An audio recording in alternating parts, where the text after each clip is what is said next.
Chapter 63. A short while later, Paisio was brought back by one of Madame Anne's servants. From afar his gaze landed on Yun Ruoyan. In the pavilion, Yun Ruoyan was sitting diagonally by the Yun matriarch's side.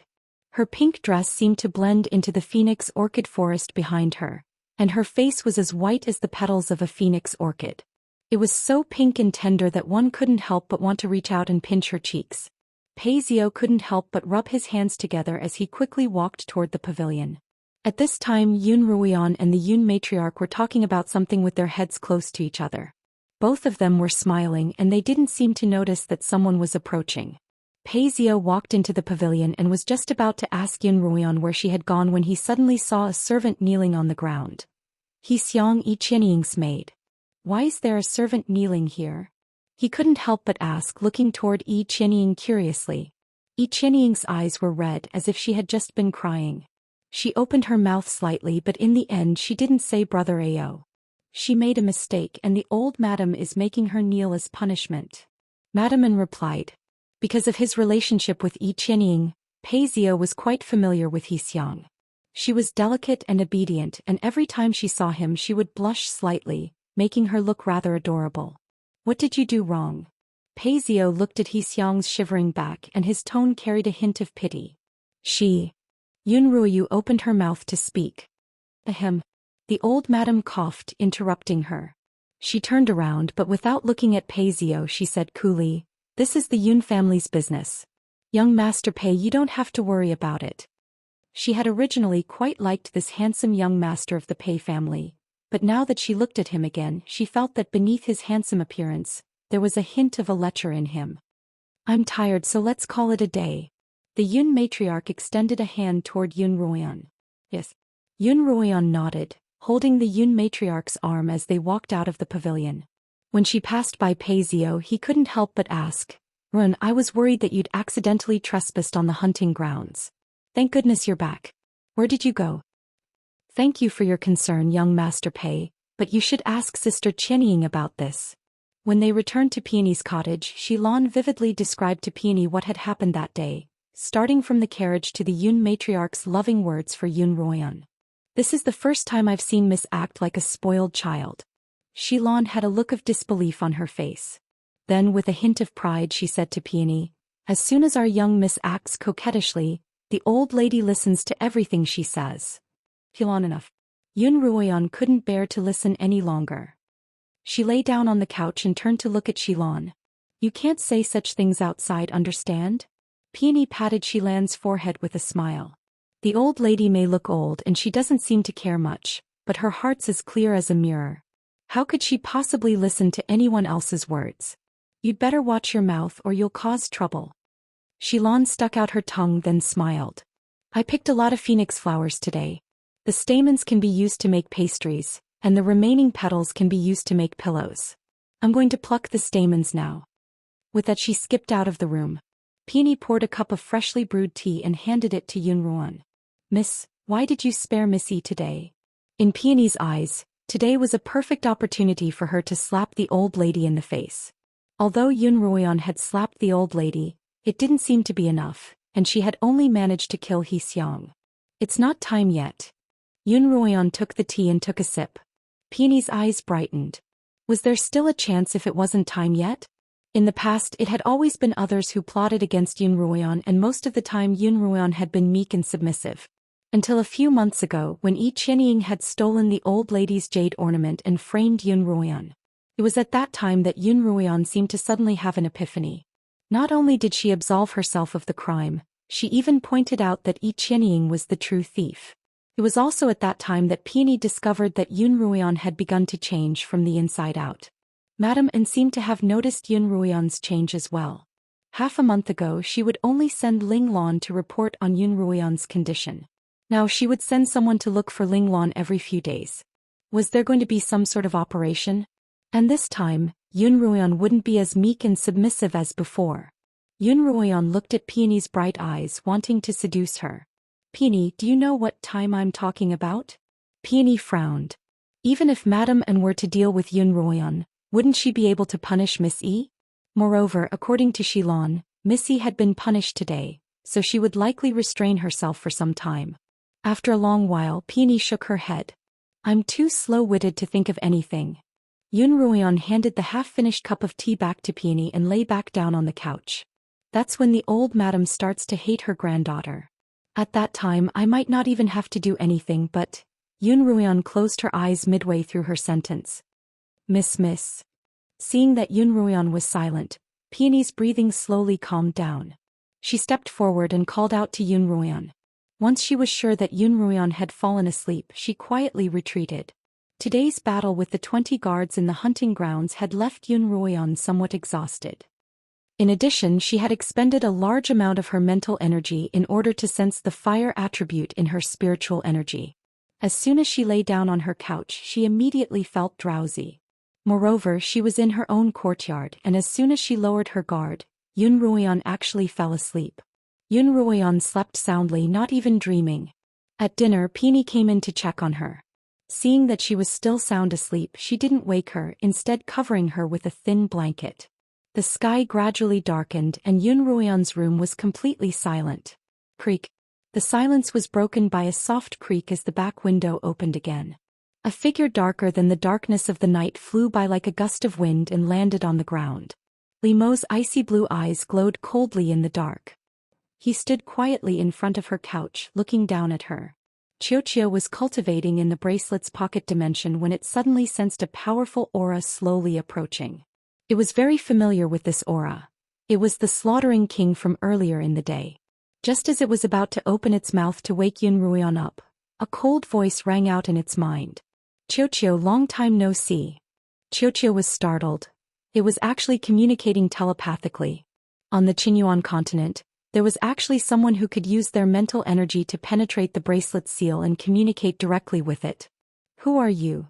Xianxia used its own mental energy to ask. Little thing, not only do you have little strength left, have you even lost your memories? The cold voice didn't contain a trace of emotion. Xianxia was even more shocked. You recognize me? Who are you? I'm your master. The emotionless voice finally took on a stern tone. My master died more than 10 years ago. Who are you and why are you impersonating him? Xianxia continued. The son pays his father's debts and the son avenges his father's wrongs. Naturally, his father's belongings should be inherited by his son. Xianxia immediately stood up. You're the son of the Beast King. You're Sinemo. Ha! The cold voice let out a cold laugh and said, Little thing, you finally recognized me. Xianxia stood up, its tone agitated. Sinemo, how did you become a king of the Li Kingdom? Li Mo didn't answer Xianxia's question. Instead he asked, What about you? How did you end up here? I thought you died with my father. Within the space within the bracelet, Xianxia slowly sat down. Her two large amber eyes were covered with a layer of gray. Slowly, she began to recount the dust-laden past that no one in the world knew about. More than 10 years ago, the Beast King and I were surrounded by those old monsters. Because the Beast King had been ambushed, he was even less of a match for them. I was surrounded by the Taotai beast and the 4 beasts, and had no time to protect the Beast King. All I could do was watch as the Beast King slowly died under their attacks. Xianxia closed its eyes sorrowfully, its usually cheerful voice filled with sorrow. I tried my best, but I wasn't a match for the Taotai beast and the 4 beasts. My soul was almost destroyed and I thought that I would die with the Beast King. But the long-browed monster didn't kill me. Instead he sealed me away, Xianxia continued. When I woke up, I was sealed in this bracelet. My primordial spirit had many cracks and my spiritual ocean was nearly destroyed. It took me nearly 10 years to recover to my current state. Xianxia looked down at its small, round body, its tone bitter. However, if I want to return to my previous appearance, I must rely on my master's power. So, when my current master accidentally dripped her blood on the bracelet, I sucked her blood and willingly signed a blood contract with her. So, Sinemo, my current master is Yun Ruian. Xianxia raised its round head. The Beast King was my previous master, but he has already died. With his death, the contract between us was automatically nullified. As such, I'm not the Beast King's possession, and you have no right to inherit me. Oh? So that's how it is. Li Mo's cold voice trailed off. It sounded like a bone-chilling winter wind brushing past one's face, sending a chill down one's spine. In the darkness of the night, his icy blue gaze fell upon the sleeping Yun Ruoyan.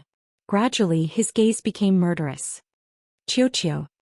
His lips curled into a bloodthirsty smile, and his voice seemed to freeze the entire world.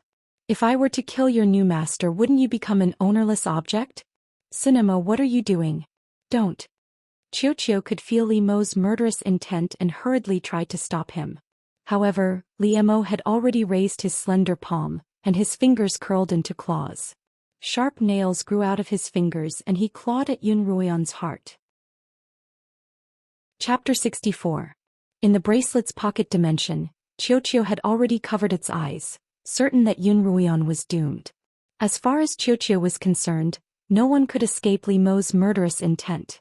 It had even given up on the idea of waking Yun Ruoyan up. Dying in her sleep was far better than waking up and facing death head-on. All it could do for Yun Ruoyan now was to remain silent. However, just as Li Mo's sharp nails were about to pierce Yun Ruoyan's heart, he suddenly stopped. His gaze was drawn to the string of wooden beads on Yun Ruoyan's wrist. That string of beads was the one he had given to Yun Ruoyan earlier in the day. At this moment, the beads were emitting a faint red glow. Li Mo raised his brows, his icy blue eyes twinkling. That string of beads had been personally given to him by his father on his birthday when he was 6 years old. At the time, he had thought that the beads were very ordinary, just like any other string of wooden beads. However, the Beast King had told him that the beads were called Qilin beads, made from 1,000-year-old fusang wood wrapped around the beast core of a flame Qilin. The beast core of a flame Qilin contained extremely strong fire-attuned spiritual energy, so strong that even the Beast King couldn't absorb it. The only thing he could do was seal it with the fusang wood. The Beast King told Li Mo that although no one could absorb this spiritual energy, wearing it for long periods of time would strengthen the wearer's fire-attuned spiritual energy, making it an excellent supplement for pill masters. Ever since Li Mo had put it on at the age of 6, he had never taken it off again. During the day, because he didn't have anything else on him, he had taken it off and given it to Yun Ruoyan as a reward, intending to retrieve it at night. However, to his surprise, the Qilin beads that he had worn for more than a decade suddenly emitted a faint wave of spiritual energy on Yun Ruoyan's wrist. Just what was so special about this ugly girl from the Yun family? How could she cause the core of a flame Qilin to ripple with spiritual energy? His immense curiosity temporarily suppressed the murderous intent in Li Mo's chest. He pulled back his hood and leaned over to observe Yun Ruoyan. In the darkness of the night, only the faint red glow of the Qilin beads could be seen. The faint red light shone on Li Mo's face, revealing half of Yun Ruoyan's beautiful face to Li Mo's icy blue eyes.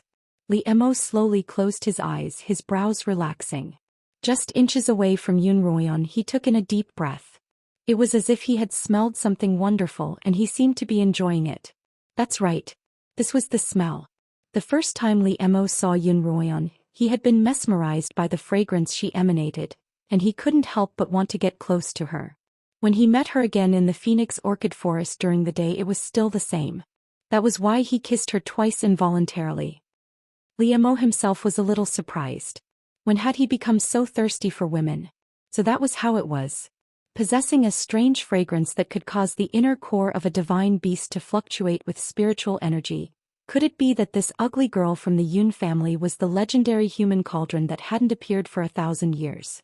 It's no wonder that such a potent poison couldn't kill you. Li Mo couldn't help thinking. Even he would have been in big trouble if he had been poisoned by that poison. Most people would have died of ulceration, but Yun Ruoyan had only been disfigured and her cultivation restricted. Back then, Lin Yueme had died of ulceration all over her body, a gruesome sight to behold. In order to avoid gossip and protect the Yun family's reputation, the Yun family had hastily buried her. Yun Ruoyan's unique constitution had given her a strong resistance to poison, which was why she had managed to survive. However, her face and cultivation had still been disfigured by the poison. Human cauldrons were actually a term used by some leftist cultivators to refer to people with unique constitutions. Although these people had ordinary bodies, they were extremely talented in cultivation, and the bottlenecks that everyone would encounter in their cultivation wouldn't occur to them. If one were to dual cultivate with them, not only would they be able to increase their cultivation speed, but they could also borrow their strength to easily break through bottlenecks. This was why they were called human cauldrons. Li Mo was currently at a bottleneck in his cultivation as a peak blade master. If he had the help of a human cauldron, it would be like adding wings to a tiger. The corners of Li Mo's mouth curled up in delight, but then he frowned slightly. Unfortunately, this woman's cultivation was too low, and she wasn't qualified to dual cultivate with him. It seemed that not only couldn't he kill this ugly woman, he had to slowly nurture her. Li Mo raised the hand that had been about to kill Yun Ruoyan, stuck out his slender middle finger and bit it lightly. A large drop of blood flowed out. With a flip of his hand, the drop of blood landed on the Qilin bracelet on Yun Ruoyan's wrist. Then the red glow on the bracelet slowly receded until it completely dimmed. Within the pocket dimension, Xiao didn't know what Li Mo was thinking, nor did it know that Yun Ruoyan was a human cauldron. It was just a little confused as to why Li Mo hadn't made a move yet. At the same time, it was hoping that Li Mo had changed his mind. When it felt Li Mo drip his own blood into the Qilin beads, it confirmed its suspicions. "Sun Mo, do you not want to kill her anymore?" Xiao asked tentatively. "That's right," Li Mo replied. Compared to his previous coldness, his tone now carried a hint of happiness. "I've changed my mind. Since you've already decided that she's your new mistress, I don't want to make things difficult for you." Li Mo put on his cloak and suddenly turned to Xiao. "There are some things that might not be a good thing for your mistress to know. As long as you don't hurt her again, I won't tell her about you," Xiao promised. Li Mo wasn't someone that it or Yun Ruoyan dared to provoke. "Good then," Li Mo replied. "Help her cultivate well, and I hope that you'll be able to return to your former self as soon as possible." He turned and dashed out of the window like a gust of wind. The Qilin bracelet and the bracelet were worn on Yun Ruoyan's left wrist. Compared to the bracelet's simplicity, the bracelet seemed so ordinary that it looked no different from a child's toy that could be found on the streets. But at this moment, the seal on the bracelet had been slightly cracked by Li Mo's beastkin blood. Traces of imperceptible fire-attuned spiritual energy began to seep into Yun Ruoyan's body. In her dreams, Yun Ruoyan suddenly felt her entire body warm up. Specks of red light danced in her mind, circling and floating. She entered a dreamscape of dancing fireflies. The next day, Yun Ruoyan woke up at the crack of dawn. She felt as if her entire body had been bathed in the warmth of the sun, and it was indescribably comfortable. "Ah." Yun Ruoyan sat up from the couch and stretched lazily, muttering to herself, "It's quite comfortable to slack off once in a while." Suddenly, Xiao's voice rang out in her mind. "Mistress, you're awake. Xiao, you're up early today too." Yun Ruoyan smiled. As far as she was concerned, as long as she didn't speak to Xiao, it would remain asleep. It would rarely greet her so early in the morning. "Mistress, do you feel any changes in your body?"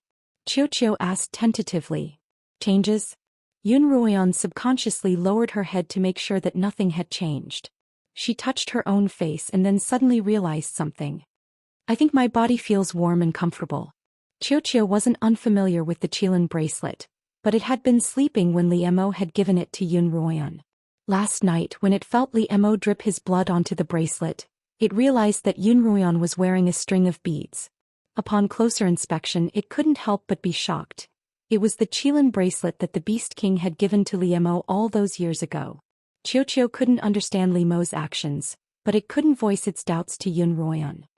"Mistress, feel for the fire attunement in your spiritual energy," Xiao instructed. Yun Ruoyan's eyes lit up. Could it be that her cultivation these past few days had paid off? She hurriedly sat down on her bed. When she opened her eyes, they were filled with pleasant surprise. "Xiao, I can feel the fire attunement in my spiritual energy," she cried out excitedly. In Lin Zainan's study, Yun Ruoyan stood quietly in the middle of the room. Her grandfather Lin Qingchen and Lin Qingxia all held their breaths as they looked at her. Yun Ruoyan had been standing there for 2 hours and Lin Qingxia was getting impatient. She turned to look at Lin Qingchen and her grandfather. "Condensing spiritual fire isn't something that can be done in a day," Lin Zainan began. His voice was very soft and he wasn't speaking to Yun Ruoyan, but to Lin Qingchen and Lin Qingxua. "At first I thought that it would take at least 3 years for Ruoyan to sense the fire attunement in her spiritual energy." Lin Zainan stroked his beard, trying his best to suppress his excitement. "But in just a few days she's already reached such a level." In the morning, Yun Ruoyan went to the Lin Manor and told Lin Zainan that she had sensed the fire attunement in her spiritual energy. Lin Zainan was shocked, delighted, and incredulous. He immediately taught Yun Ruoyan a set of techniques for condensing the fire attunement. Without another word, Yun Ruoyan began cultivating on the spot. Remember this. Lin Zainan turned to his two granddaughters. When it comes to cultivation, it's not just about talent but also about diligence. The Lin sisters nodded in agreement. Yun Ruoyan cleared her mind of all distracting thoughts, focusing all her attention on the spiritual vortex in her dantian. At this time, apart from a large amount of spiritual energy from the heavens and the earth, there was also a small amount of red spiritual mist. This was what she had condensed according to the technique Lin Zainan had taught her. "Sister Run, it's moving," Lin Xianxia suddenly whispered, and the three girls couldn't help but focus even more. Yun Ruoyan raised her arms, palms facing each other, and traces of red mist seeped out of her palms. "That's a fire-attuned spiritual mist. Ruoyan's drawing it out of her body," Lin Zainan exclaimed. There were far too few opportunities to watch someone condense spiritual fire, especially during their first attempt. Both Lin Qingchen and Lin Qingxue kept their eyes wide open, not wanting to miss a single detail. The red mist swirled between Yun Ruoyan's palms, becoming smaller and smaller as it spun and the faster it spun. Lin Zainan knew that Yun Ruoyan had reached a critical juncture in the process, and he couldn't help but feel nervous. His fingers, which were stroking his beard, gripped the tail of his beard tightly. Although Lin Qingchen and Lin Qingxue didn't know what stage Yun Ruoyan was at, they couldn't help but feel nervous when they saw the red mist swirling around Yun Ruoyan's palms like a whirlwind. "Spiritual fire, spiritual fire." Lin Qingxue pointed at the flickering spark in Yun Ruoyan's palms, jumping up and down in excitement. Pfft! Amidst Lin Qingxue's excited cries, the flickering spark suddenly went out. Yun Ruoyan sighed deeply and looked at her three relatives, a tired smile on her face. "Grandfather, I can't," she exclaimed. Lin Zainan laughed heartily and strode forward, placing a large hand on Yun Ruoyan's shoulder. "Ruoyan, you've already shocked me. Back then it took me 4 whole years to reach your level." Lin Zainan raised 4 fingers. "Then it took me another year to condense the spiritual flame. That's a total of 5 years. And you actually used it." Lin Zainan raised 5 fingers, then curled 2. "You only used 3 days. If word of this got out, those old fellows in the pill-making world would be so shocked that their eyeballs would pop out." "Grandfather, please don't tell anyone," Yun Ruoyan hurriedly pleaded. "I know," Lin Zainan agreed. Yun Ruoyan didn't want to contribute her talent to the Yun family right now. "Sister Ruoyan, don't worry, we won't tell anyone." Lin Qingxue and Lin Qingchen also walked to Yun Ruoyan's side, looking at her worshipfully. "Old Master Miss Yun." Lin Bo's voice came from outside the door. "The Yun family has sent someone to escort Miss Yun home." "What's going on?" Lin Zainan frowned. "They just arrived this morning." "What's the matter?" Lin Bo replied from outside. "The Yun family said that the Crown Prince will be visiting the Yun family as a guest soon, and they're sending everyone to welcome him." The Crown Prince was going to the Yun family. Yun Ruoyan couldn't help but recall the image of the youth in yellow robes on the palanquin that day. Chapter 65. Actually, Yun Ruoyan wasn't unfamiliar with the Crown Prince, Li Qianxiao. Perhaps because he was trying to win over the officials or for some other reason, Li Qianxiao was the one who liked to visit the officials and nobles the most. Yun Ruoyan had seen him both before her rebirth and in her past life, but at that time she had been too shy to step foot in public. Most of the time she would hide behind the crowd or claim that she was ill. As a result, Yun Ruoyan was definitely a stranger to Li Qianxiao. "Humph." After hearing Uncle Lin's reply, Lin Zainan snorted in dissatisfaction. That Yun Lan has finally sharpened his eyes. "The family members also know that they need you, the daughter of the first wife, to be present." In the past, the Yun family would surely have ignored Yun Ruoyan's existence. Now that they had sent someone to fetch her, however, it was clear that Yun Ruoyan's status in the Yun family had risen significantly. Yun Ruoyan, however, was neither happy nor angry. She knew very well that if she had any value, the Yun family would naturally value her. If she was useless, the Yun family would abandon her once more. This had nothing to do with kinship but with profit. "Grandfather." Yun Ruoyan turned to Lin Zainan. "In that case, I'll head back first. I'll come visit you when I'm free." Don't tire yourself out when you're cultivating. Your health is the most important, understand? Lin Zainan reminded her. As soon as she left the study, Yun Ruoyan pulled on Lin Qingchen. Qingchen, do you have any more of those gauze veils? Actually, Lin Qingchen had wanted to ask her why she hadn't brought any, and whether it was uncomfortable to wear, but Yun Ruoyan had asked for them first. Yes. Lin Qingchen took out a dozen pieces of gauze. Yun Ruoyan took them in her hands. There were 7 pieces of gauze in total, all of the colors of the rainbow, and they were all in different shapes. Not only were there lotus leaves, but there were also bamboo leaves, lotus flowers, peach blossoms, and phoenix flowers. Wow, they're so pretty. Lin Qingxue also ran over to join in the fun. Sister Qingchen, you're so biased. You bought something nice for Sister Ruan but not me. Lin Qingchen ignored her words, but Yun Ruoyan smiled. Your complexion is rosy and radiant, so why are you wearing this? Lin Qingxue took a peach blossom gauze from Yun Ruoyan's hands and placed it on her own face. As soon as she put on the veil, Lin Qingxue's round face immediately turned into an oval face. Her facial features were beautiful, and with this kind of makeup, it really made her look more beautiful. Yun Ruoyan couldn't help but compliment her. This is called concealing one's face like a pipa, she said smugly. It's very popular among the girls of the large clans. Popular? What do you mean? Lin Qingchen asked curiously. Yun Ruoyan also looked at Lin Qingxue curiously. Lin Qingxue sighed and looked at her 2 sisters helplessly. One of you reads books all day while the other cultivates all day. I'm the only one who can tell you what happens on the streets. As it turned out, the owner of a ready-made clothing business had been admiring the flowers on the Phoenix Mountain when he happened to see a young miss dressed in such a fashion. That young miss was so beautiful that he was inspired to make a lot of gauze and sell it. Unexpectedly, his business was so good that customers had to queue up to have it custom-made. Yun Ruoyan and Lin Qingchen glanced at each other in disbelief. That beautiful young miss must have been none other than Yun Ruoyan. And the shop owner wasn't suddenly inspired. He was clearly plagiarizing her. However, Yun Ruoyan and Lin Qingchen didn't take such a trivial matter to heart, and they simply laughed it off. Only after Yun Ruoyan and Lin Qingchen had walked far away did Lin Qingxue react. That's not right. If they didn't know about this, where did they buy so much gauze?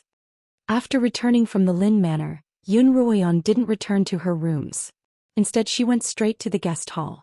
In the hall, all of the women present had changed into more formal attire, except of course for Yun Ruoyan, who had just entered. The Li Kingdom valued etiquette, and they were particularly particular about their attire, especially for the nobility. Their attire was generally divided into 2 types. Casual attire, such as the gauze dress that Yun Ruoyan was wearing at the moment for ease of movement. The other kind was formal attire, which was worn during festivals or when meeting important people. It was very grand, complicated, and gorgeous at the same time. Yun Ruoyan looked around and the hall was filled with vibrant colors. Yun Ruoyao, Yi Qianying, and the others didn't need to be mentioned. Even Yun Ruoyan's grandmother was dressed in a sapphire pleated skirt, a phoenix hairpin in her hair. She looked hale and hearty, a far cry from her usual snoozing appearance. Ruan, why did you come dressed like that? Madame An was dressed in a peony red gown, with peony petals embroidered on the hem of her skirt with gold thread. She looked Yun Ruoyan up and down, then chastised her. As the wife-born daughter of the Yun family, don't you know how to treat guests? Yun Ruoyan naturally knew how to treat guests, but as the wife-born daughter of the Yun family, her wardrobe was quite shabby. In these few short months, Yun Ruoyan had grown half a head taller, and the clothes that she didn't have in the first place were now almost unbearable. Even the casual attire she was wearing these days was Lin Yueme's clothes, which she had brought from the Lins. At the beginning, Xilan had prepared 2 sets of clothes for Yun Ruoyan, but Yun Ruoyan didn't want her to attract too much attention, so she didn't let her make any more. Mother, I've grown quite a bit during this time and I can't even wear my formal attire anymore. Why don't I feign illness and refuse to see guests today? It was rare for Yun Ruoyan to say something that Madame An liked to hear. Madame An was just about to tell her to go home and rest when the Yun matriarch interjected. Of course not. You're the wife-born daughter of the Yun family, and how could you be absent from such an important event as welcoming the crown prince? Xiaolan, the Yun matriarch instructed.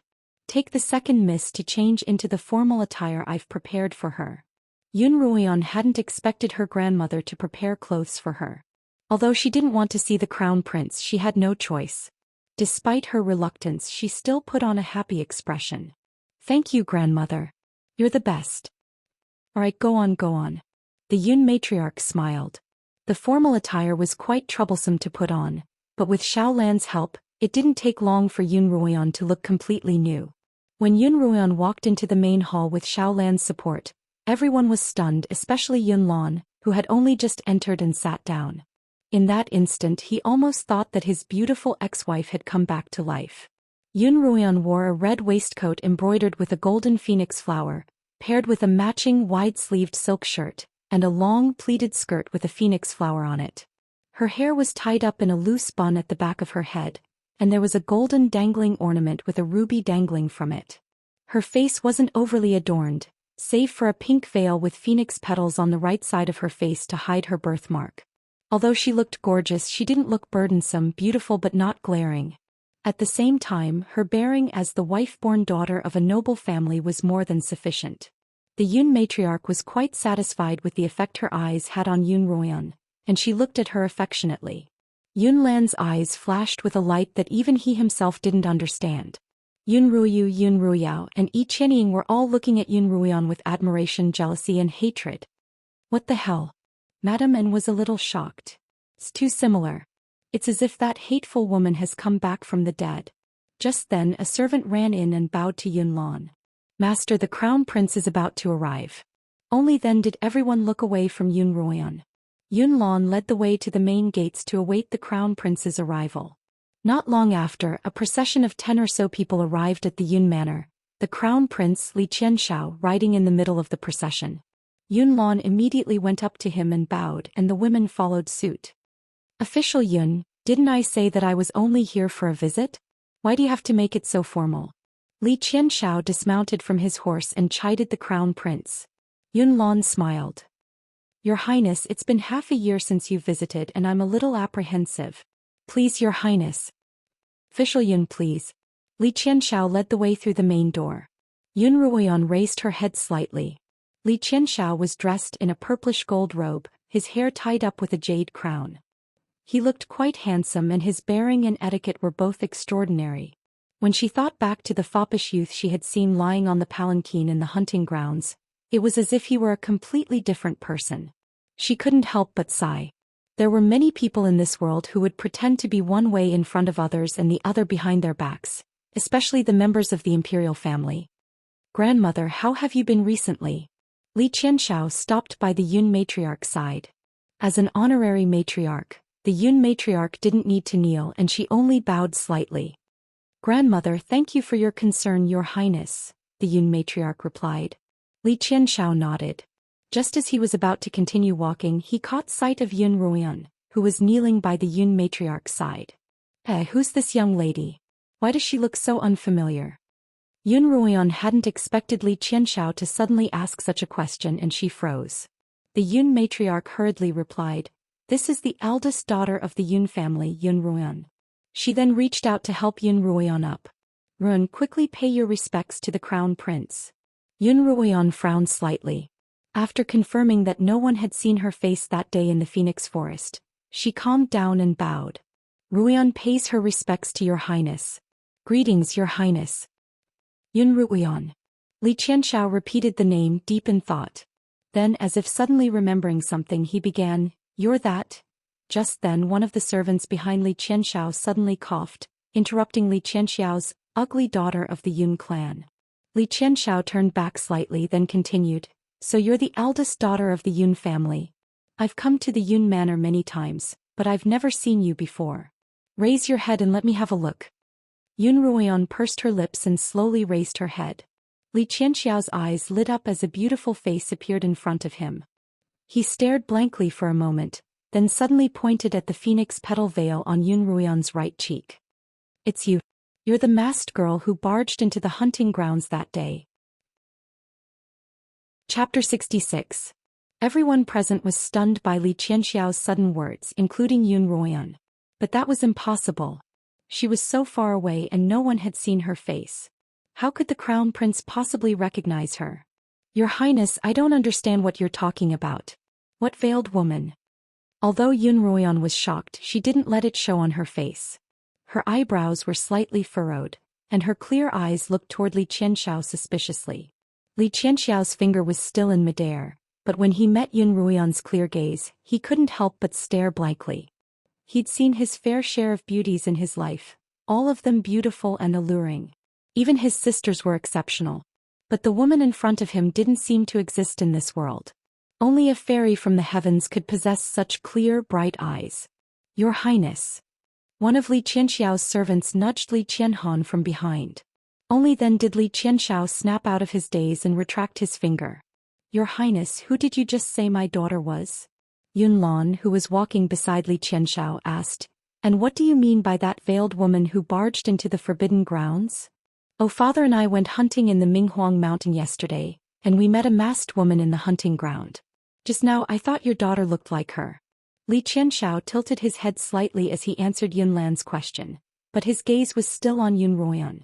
When Yun Ruoyan's gaze met his, she immediately lowered her head in a flustered manner, a few strands of hair falling by her ears and covering most of her face. Ever since he'd seen Yun Ruoyan in the forbidden grounds yesterday, Li Qianxiao couldn't stop thinking about her. He'd often fantasized about what she'd looked like beneath that veil.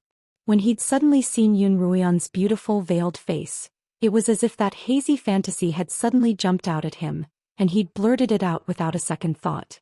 But after that fleeting moment, even Li Qianxiao himself felt that his thoughts were a little absurd. Ada said that she was already a peak 7th-rank blade master, and that the Yun family's wife-born daughter was rumored to be a good-for-nothing. But Li Qianxiao couldn't help but narrow his eyes as he looked at Yun Ruoyan. She was dressed in an elegant robe, and she was kneeling in front of him like a noble young lady. It seemed like the rumors were wrong. However, it was impossible for someone her age to have a cultivation at the peak of the 7th level. No one knew what Li Qianxiao was thinking. All they could see was that his gaze lingered on Yun Ruoyan, as if he were very interested in her. Yun Lan's deep eyes couldn't help but twitch when he saw this. On the other hand, the Yun matriarch looked at Yun Ruoyan uneasily. Had she really entered the hunting grounds? But when he thought about it again, he felt that it was impossible. With Yun Ruoyan's current cultivation, how could she possibly walk out unscathed? Your Highness, you must have mistaken me for someone else? The Yun matriarch said, the hunting grounds are forbidden without the emperor's permission. Anyone who trespasses will be killed. As the family of an official, we naturally know this rule. How could we dare to break in? Of course. Li Qianxiao finally shifted his gaze away from Yun Ruoyan. That girl was so strong that even 20 imperial guards weren't a match for her. Miss Yun, of course. Li Qianxiao reached out to help Yun Ruoyan up. I was too rash. I didn't scare you, did I? Yun Ruoyan's head was still lowered. She shook her head slightly, but she didn't say anything. Her hair swayed as she shook her head, making her look even more adorable. Li Qianxiao's smile deepened as he looked at Yun Ruoyan. Your Highness, please enter. Yun Lan smiled as he glanced meaningfully at Yun Ruoyan. Li Qianxiao and the Yun matriarch walked into the main hall. The crown prince sat at the head of the table, while Yun Lan and the Yun matriarch sat on either side of him. Madame An sat at the very bottom, and the 3 Yun sisters could only stand at the very back. Yun Ruoyan, however, was held by the Yun matriarch's hand. Yun Lan and Li Qianxiao chatted for a while. Not long after, 3 or 4 maids entered the hall, and Madame An stood up and began serving tea to the crown prince. Your Highness, it's been a long time since you've visited. Have a taste of this bayberry soup? Yun Lan asked Li Qianxiao as he picked up a teacup from the table. A long time ago, when Li Qianxiao had visited the Yun manor, he had unintentionally tasted the bayberry soup and praised it. From then on, Yun Lan had ordered his servants to prepare it every day in case he needed it. Li Qianxiao took a sip of the tea and praised, it's even better than before. In terms of refreshments, Lady Yun's is still the best. It looks like I'll have to come often in the future if I want to eat my fill. In that case, Your Highness, you must come often. These past 6 months, Ruoyao and Ruoyu have been nagging me about when Brother Crown Prince would come. Madame An smiled. Finally, Your Highness, you're here. Mother, Yun Ruoyu pouted. We didn't. Everyone laughed when they saw her like this. Yun Ruoyan's heart skipped a beat when she saw that even the usually domineering Yun Ruoyu was acting like a little girl. It seemed that her third sister had fallen for Li Qianxiao. As she thought of this, she couldn't help but glance at Yun Ruoyu and Li Qianxiao, meeting Li Qianxiao's smiling, amorous eyes. Having lived 2 lives, Yun Ruoyan had experienced both what she should and shouldn't have experienced, and she immediately understood the meaning behind Li Qianxiao's gaze. She couldn't help but sigh inwardly. She hurriedly turned her gaze away and looked at the ground. Her eyes were looking at her nose and her nose was looking at her heart. Just then Li Qianxiao began, "When I came to the Yun Manor as a guest, I spent most of my time playing with Ruoyao and Ruoyu and I rarely saw you. That's why I didn't know you well enough to offend you at the door. I'm really sorry." Yun Ruoyan continued to look down as if she hadn't heard Li Qianxiao's words. "Ruoyan." The Yun matriarch tugged on Yun Ruoyan's arm. "The crown prince is talking to you." Only then did Yun Ruoyan raise her head to look at Li Qianxiao. "It's all right." She then lowered her head again. The Yun matriarch turned to look at Yun Ruoyan, her eyes somewhat confused and dissatisfied. What was wrong with this child today? Why was she lowering her head so much, as if she didn't dare to meet anyone's eyes? She'd wasted so much effort to dress her up, but why was she back to her usual cowardly self at such a critical moment?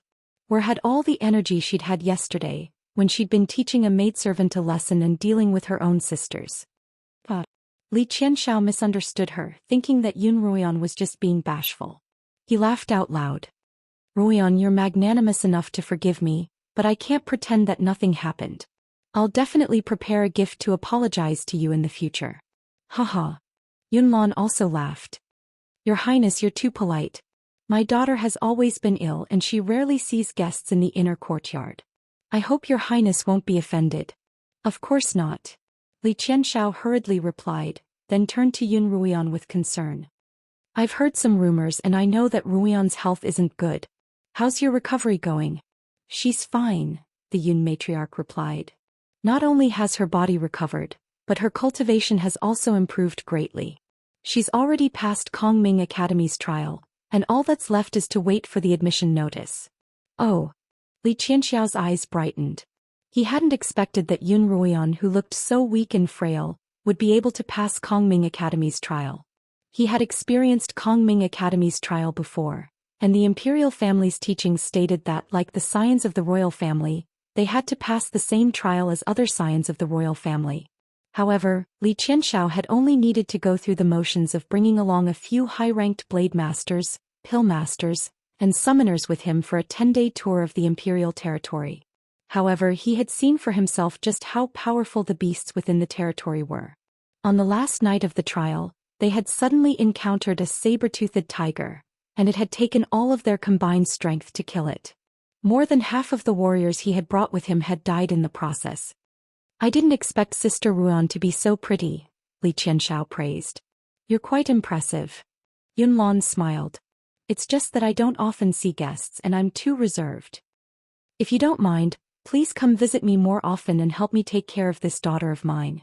"Help me take care of this daughter of mine." Li Qianxiao's heart skipped a beat when he heard Yunlan's words. When he looked at Yun Ruan again, her hair tied up in a loose bun, her resplendent red dress as she stood there, he couldn't hide the joy on his face. "Ruoyan, you really don't see many guests," Li Qianxiao commented. Li Qianxiao replied, "Otherwise, there wouldn't be so many false rumors about my sister." As if suddenly remembering something, he continued, "In a few days it'll be summer. Every year at this time, Mother will host a flower viewing banquet. At that time I'll be inviting some of the scions of the aristocratic families into the palace to admire the flowers. In the past I've never seen Ruoyan at banquets, so I'll be sending her an invitation on behalf of my mother." As soon as Li Qianxiao mentioned the flower viewing banquet, everyone's eyes lit up, except for Yun Ruoyan. Although it was called a flower viewing banquet, it was actually a competition for the scions of the aristocratic families.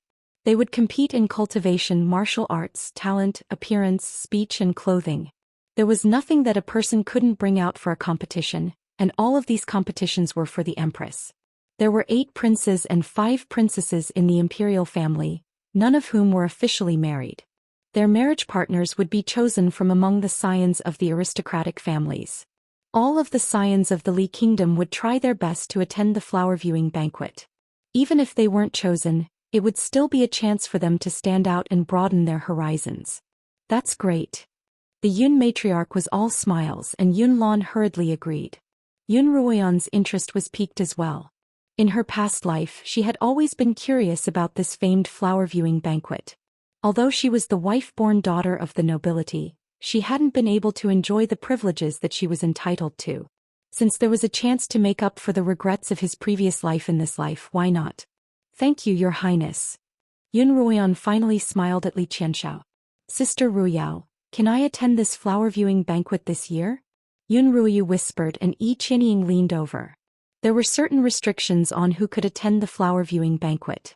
For example, one couldn't be too young, their cultivation couldn't be too poor, and they had to be the wife-born scion. Last year, Yun Ruoyao had attended the banquet on Yun Ruoyan's behalf. When she returned, she described what she had seen and heard to Yun Ruoyu and Yi Qianying, causing them to drool with envy.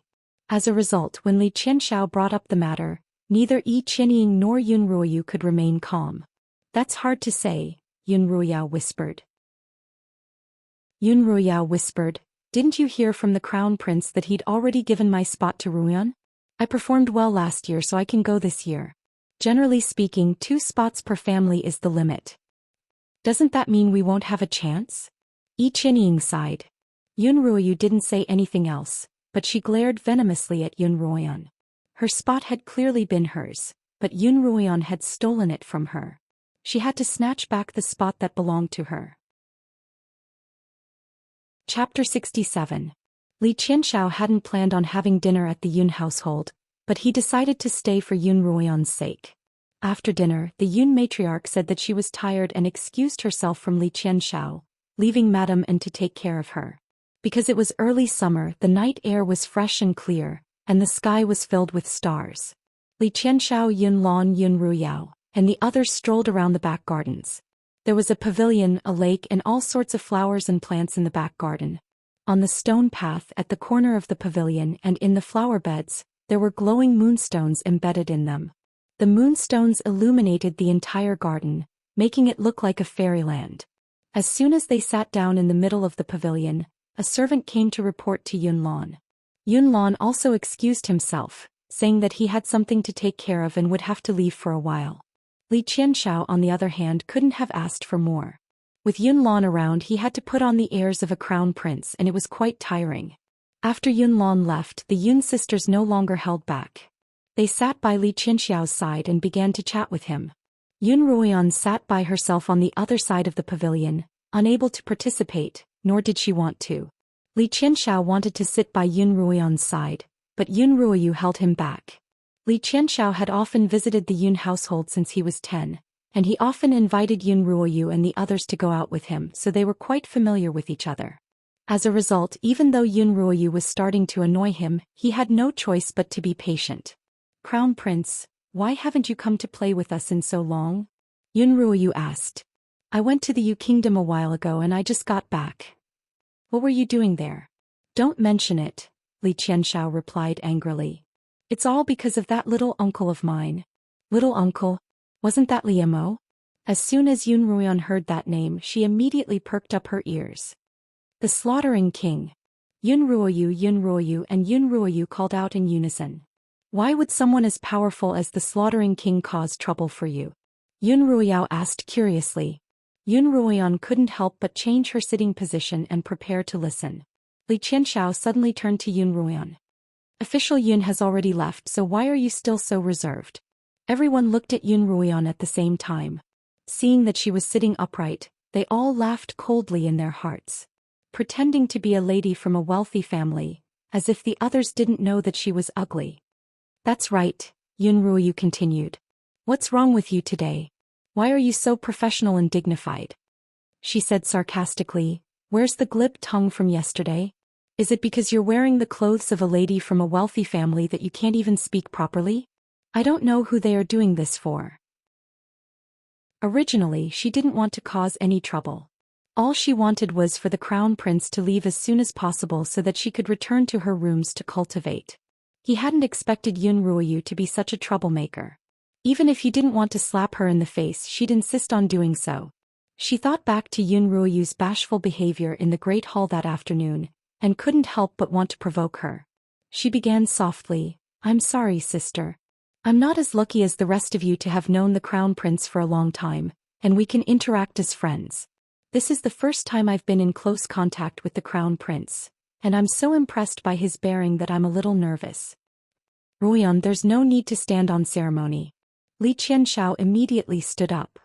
"We should have met a long time ago, but it's not too late for us to meet today.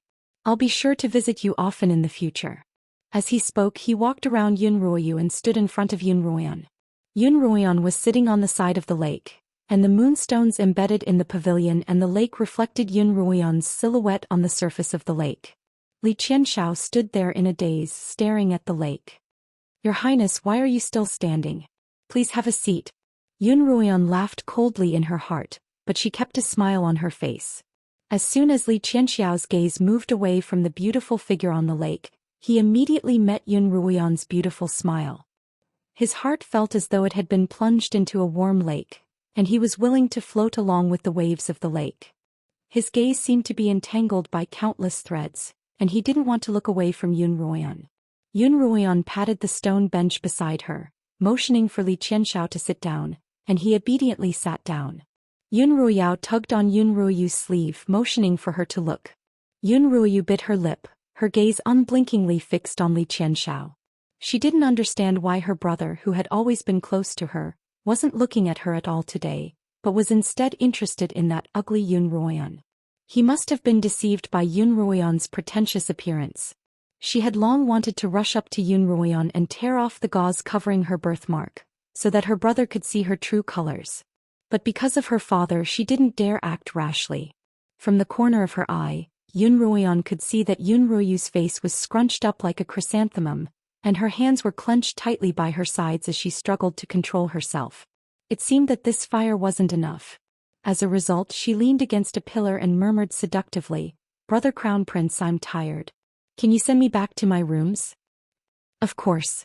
Yun Ruoyan didn't bring any maids with her, and they were about 15 minutes away from her rooms. Li Qianxiao couldn't have been happier to be able to walk with a beauty. Li Qianxiao stood up from the stone bench, and Yun Ruoyan reached out a slender hand to him, looking like a frail, sickly beauty.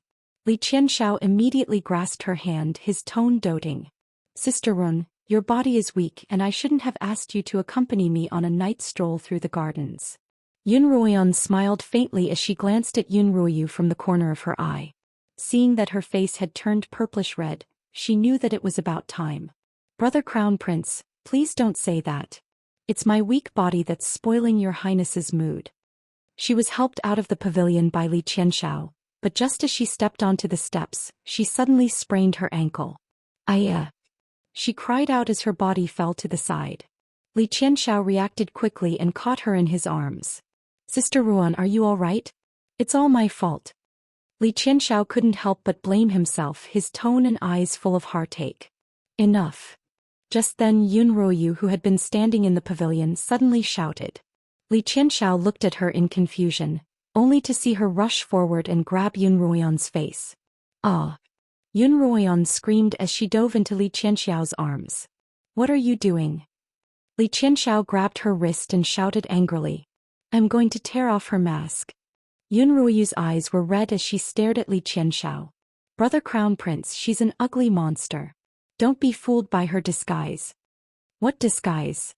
Yun Ruoyan curled up in Li Qianxiao's arms. "Sister Ruoyu, I know you like Brother Crown Prince and I'm not trying to steal him from you. I'm just asking you to send me back to my rooms.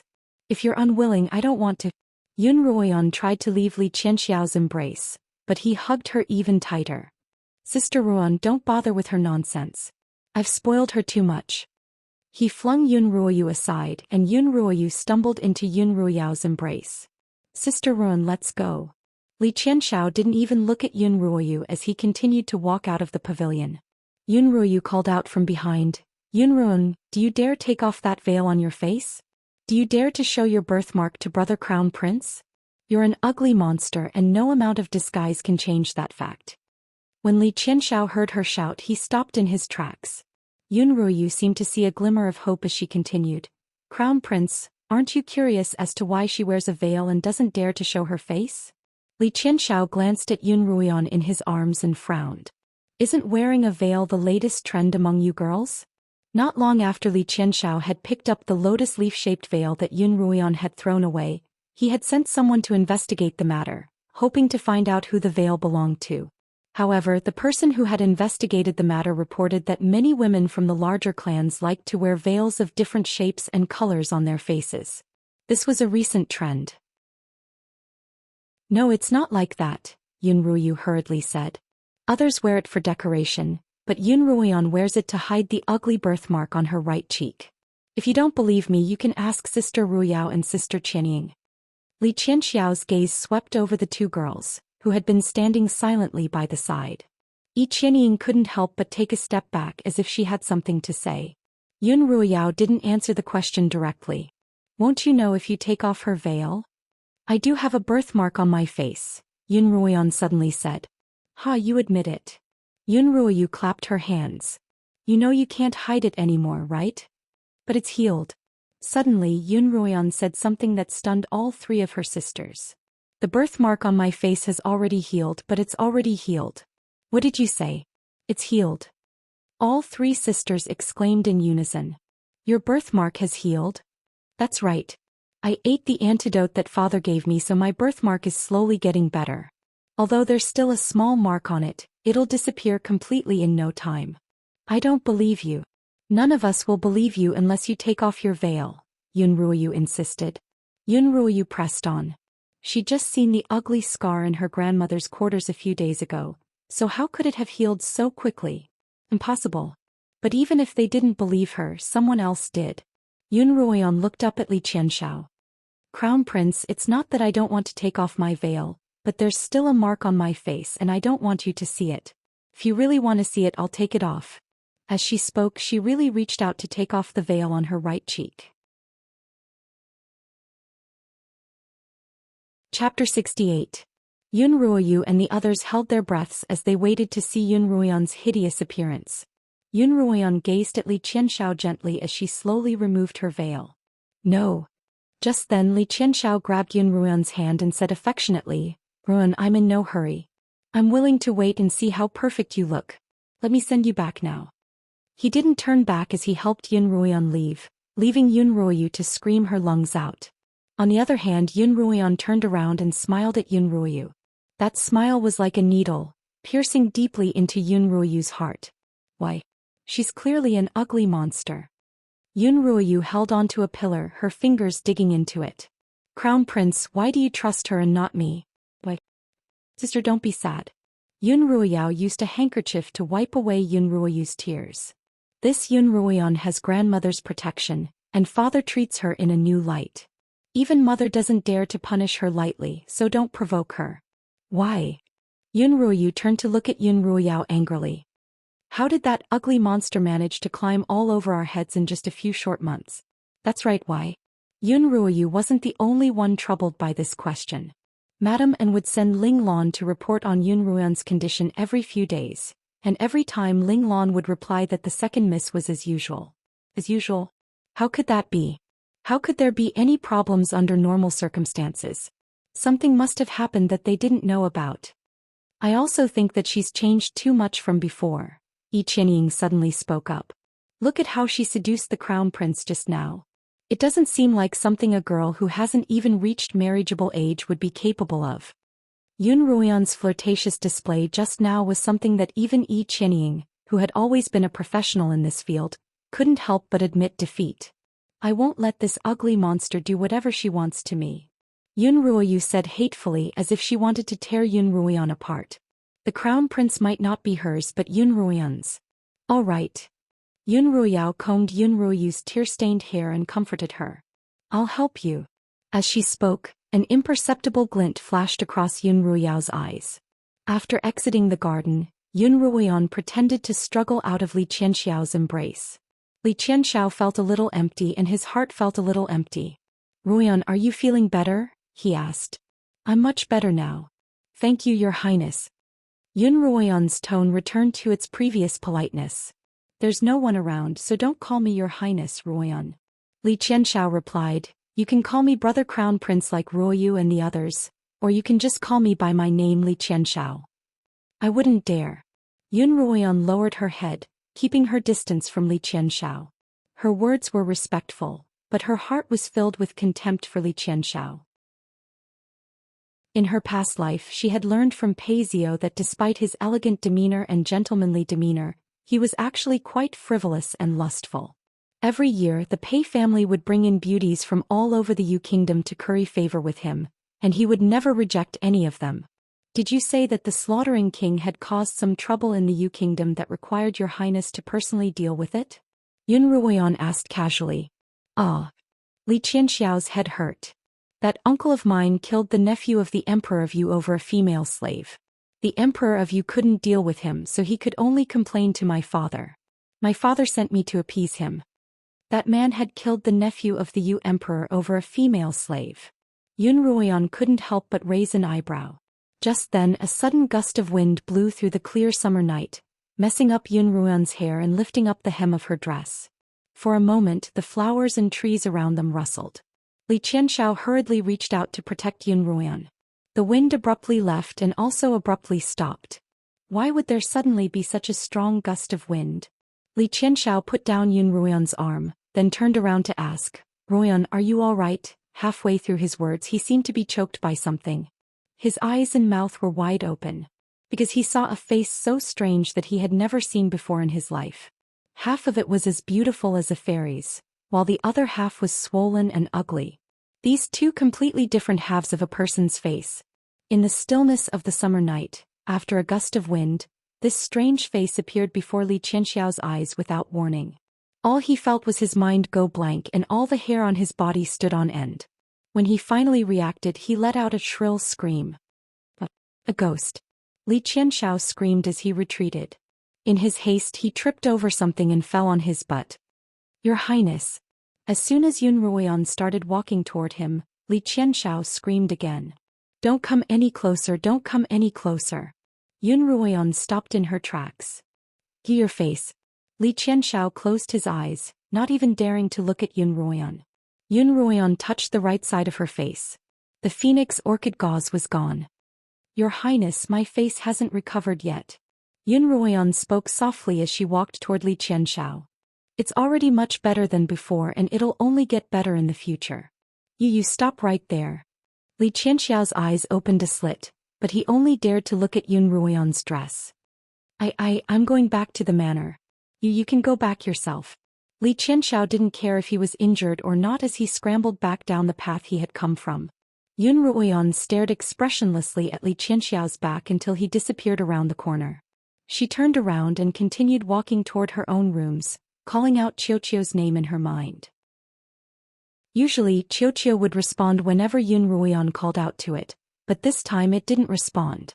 Qiuqiu. Yun Ruoyan called out again. Qiuqiu, mistress. Only then did Qiuqiu respond. Who was it just now? Did you sense it? Yun Ruoyan asked. Qiuqiu, mistress. I was sleeping and didn't notice, Qiuqiu, Qiuqiu replied, a little embarrassed. Back in her rooms, Yun Ruoyan dismissed the maids and sat cross-legged on her bed, unable to enter a meditative state.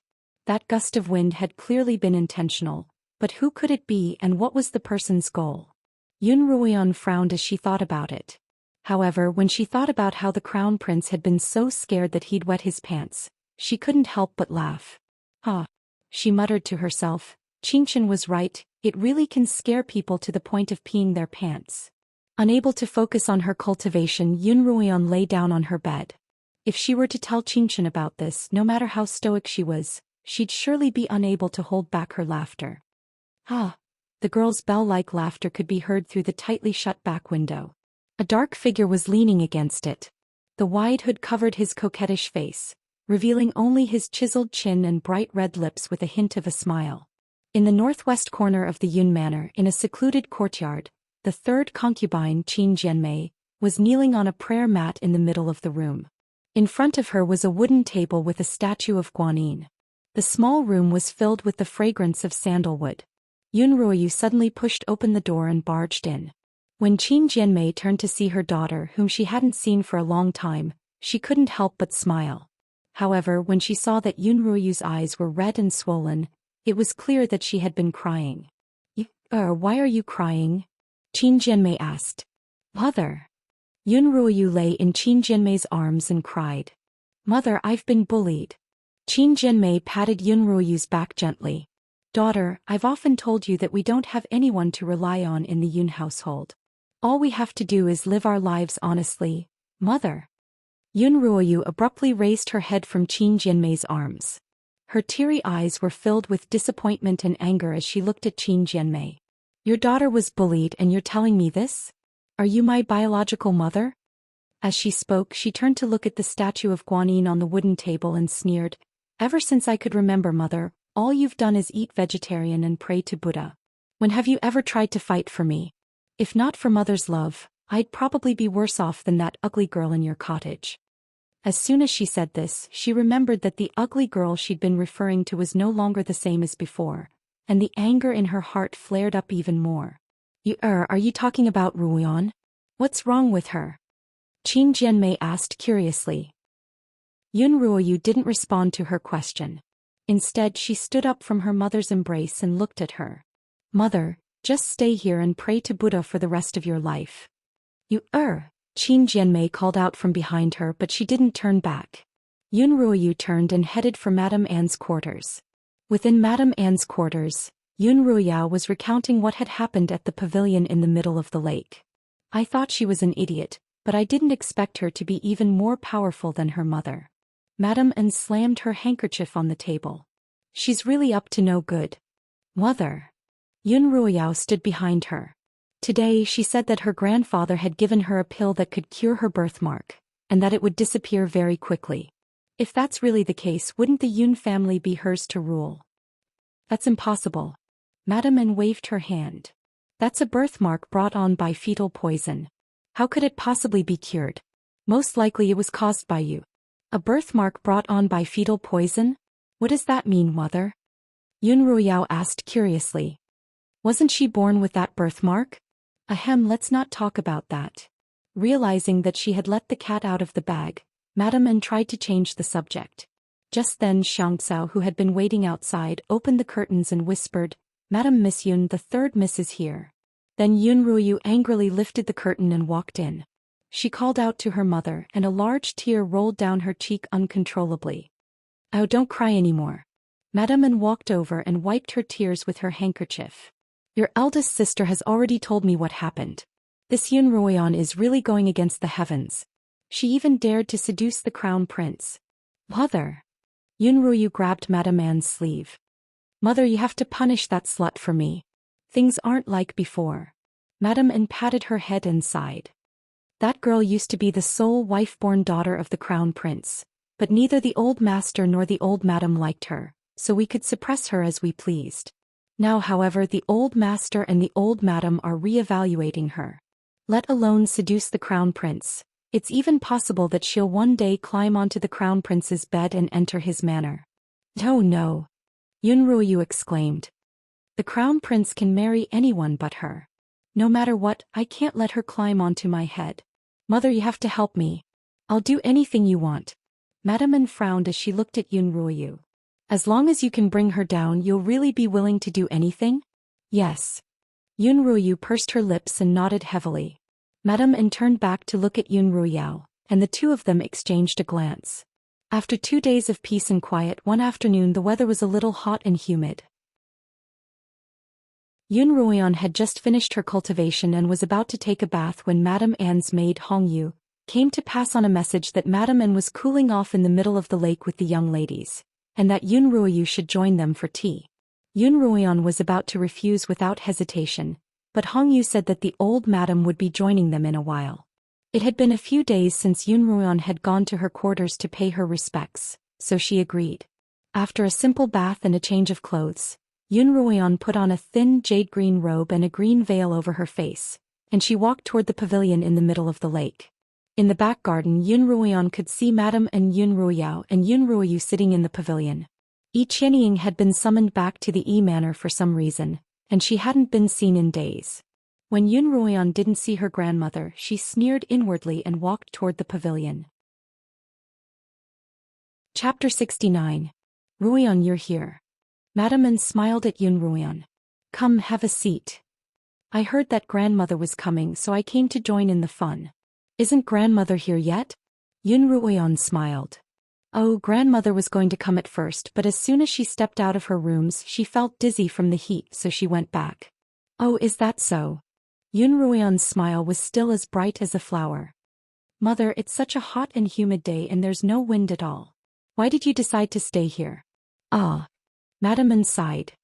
It's all because of Ruoyu. She glanced at Yun Ruoyu, who had been keeping her head down the entire time. I heard from the Yun sisters that Ruoyu made you unhappy that night when the crown prince was a guest. These past few days she's been pestering me to find an opportunity to resolve the enmity between the two of you. Madam An handed a cup of herbal tea to Yun Ruoyan. Yun Ruoyan held it in her hands for a moment before placing it back on the stone table. We're all sisters, so there's no need to take offense. She smiled faintly. That's because you're magnanimous, but how can you not apologize for offending the elder sister? Madam An's tone turned serious. The Yun family has always been strict in its conduct. This is the rule. As soon as Madam An finished speaking, Yun Ruoyu stood up and walked up to Yun Ruoyan. Sister, I was too impulsive that night and I almost hurt you. As she spoke, she took a porcelain teacup from a nearby maid and handed it to Yun Ruoyan. This is a candied red bayberry soup that Ruoyu specially made for you. If you really don't blame me, please have a sip. As she spoke, she looked at the teacup in her hand. On the surface of the teacup was a pure white lotus flower, with a bright red dragonfly perched on its petals. Yun Ruoyu couldn't help but think back to that night, when Madam An had placed a similar bright red bottle in her hand. This is a poison produced in the Wu Kingdom to the west, and it's called red dust. If eaten, it would not immediately kill the person, but the poison would slowly seep into the person's internal organs. Within 20 hours, it will overflow the surface of the body. It will become red, swollen, itchy, and slowly cause the whole body to fester. At most, it will take half a month before you die like a pile of mud. After hearing Madam An's introduction, Yun Ruoyu immediately felt the red bottle in her hand heat up, burning her palm. The birthmark on that girl's face had festered before. Even if it's healed now, it'll still leave a scar. It's the most vulnerable and sensitive part of her skin. Madam An was unperturbed. Once the poison takes effect, it will definitely spread from the birthmark on her face. When that happens, even she herself will think that there's something wrong with her birthmark, and no one will be able to find out. So you don't have to worry. Just remember, this medicine is extremely toxic. Once it comes into contact with your body, it will leave a scar. Madam An emphasized. Ruoyan, if you don't drink it, it means that you won't forgive me. Seeing that Yun Ruoyan had no intention of taking the teacup, Madam An sighed. If that's the case, I'll have no choice but to punish her according to the rules of the household, so as to appease your anger. Yun Ruoyan smiled and raised her hand, but she still didn't take the teacup. Instead, she ran her fingers through her hair and said nonchalantly, "Then I'll punish her." Madam An hadn't expected such a response from her, and she didn't know how to respond. Mother, if there's nothing else, I'll take my leave now. Yun Ruoyan stood up to leave. Yun Ruoyu panicked. It had taken her a great deal of determination to do this. Moreover, the flower viewing party was about to begin. If she missed this opportunity, she wouldn't have another. Sister Ruoyan. Yun Ruoyu hurriedly chased after Yun Ruoyan, her teacup in hand. But Yun Ruoyan seemed to know that she would chase after her. Suddenly she turned around, and the thin gauze she was wearing fluttered in the air, emitting a faint ripple of spiritual energy. Yun Ruoyu suddenly felt a gust of wind blow past her face, and the teacup in her hand slipped out of her grasp and flipped over her body. The next moment, the cold, sticky soup splashed onto Yun Ruoyu's neck. Yun Ruoyu let out a startled scream, echoing far and wide in the stifling heat of the afternoon. The Yun matriarch sat in a palanquin, being carried through the gates of the garden. She heard the mournful cry and couldn't help but frown at Peony, who was holding an umbrella for her.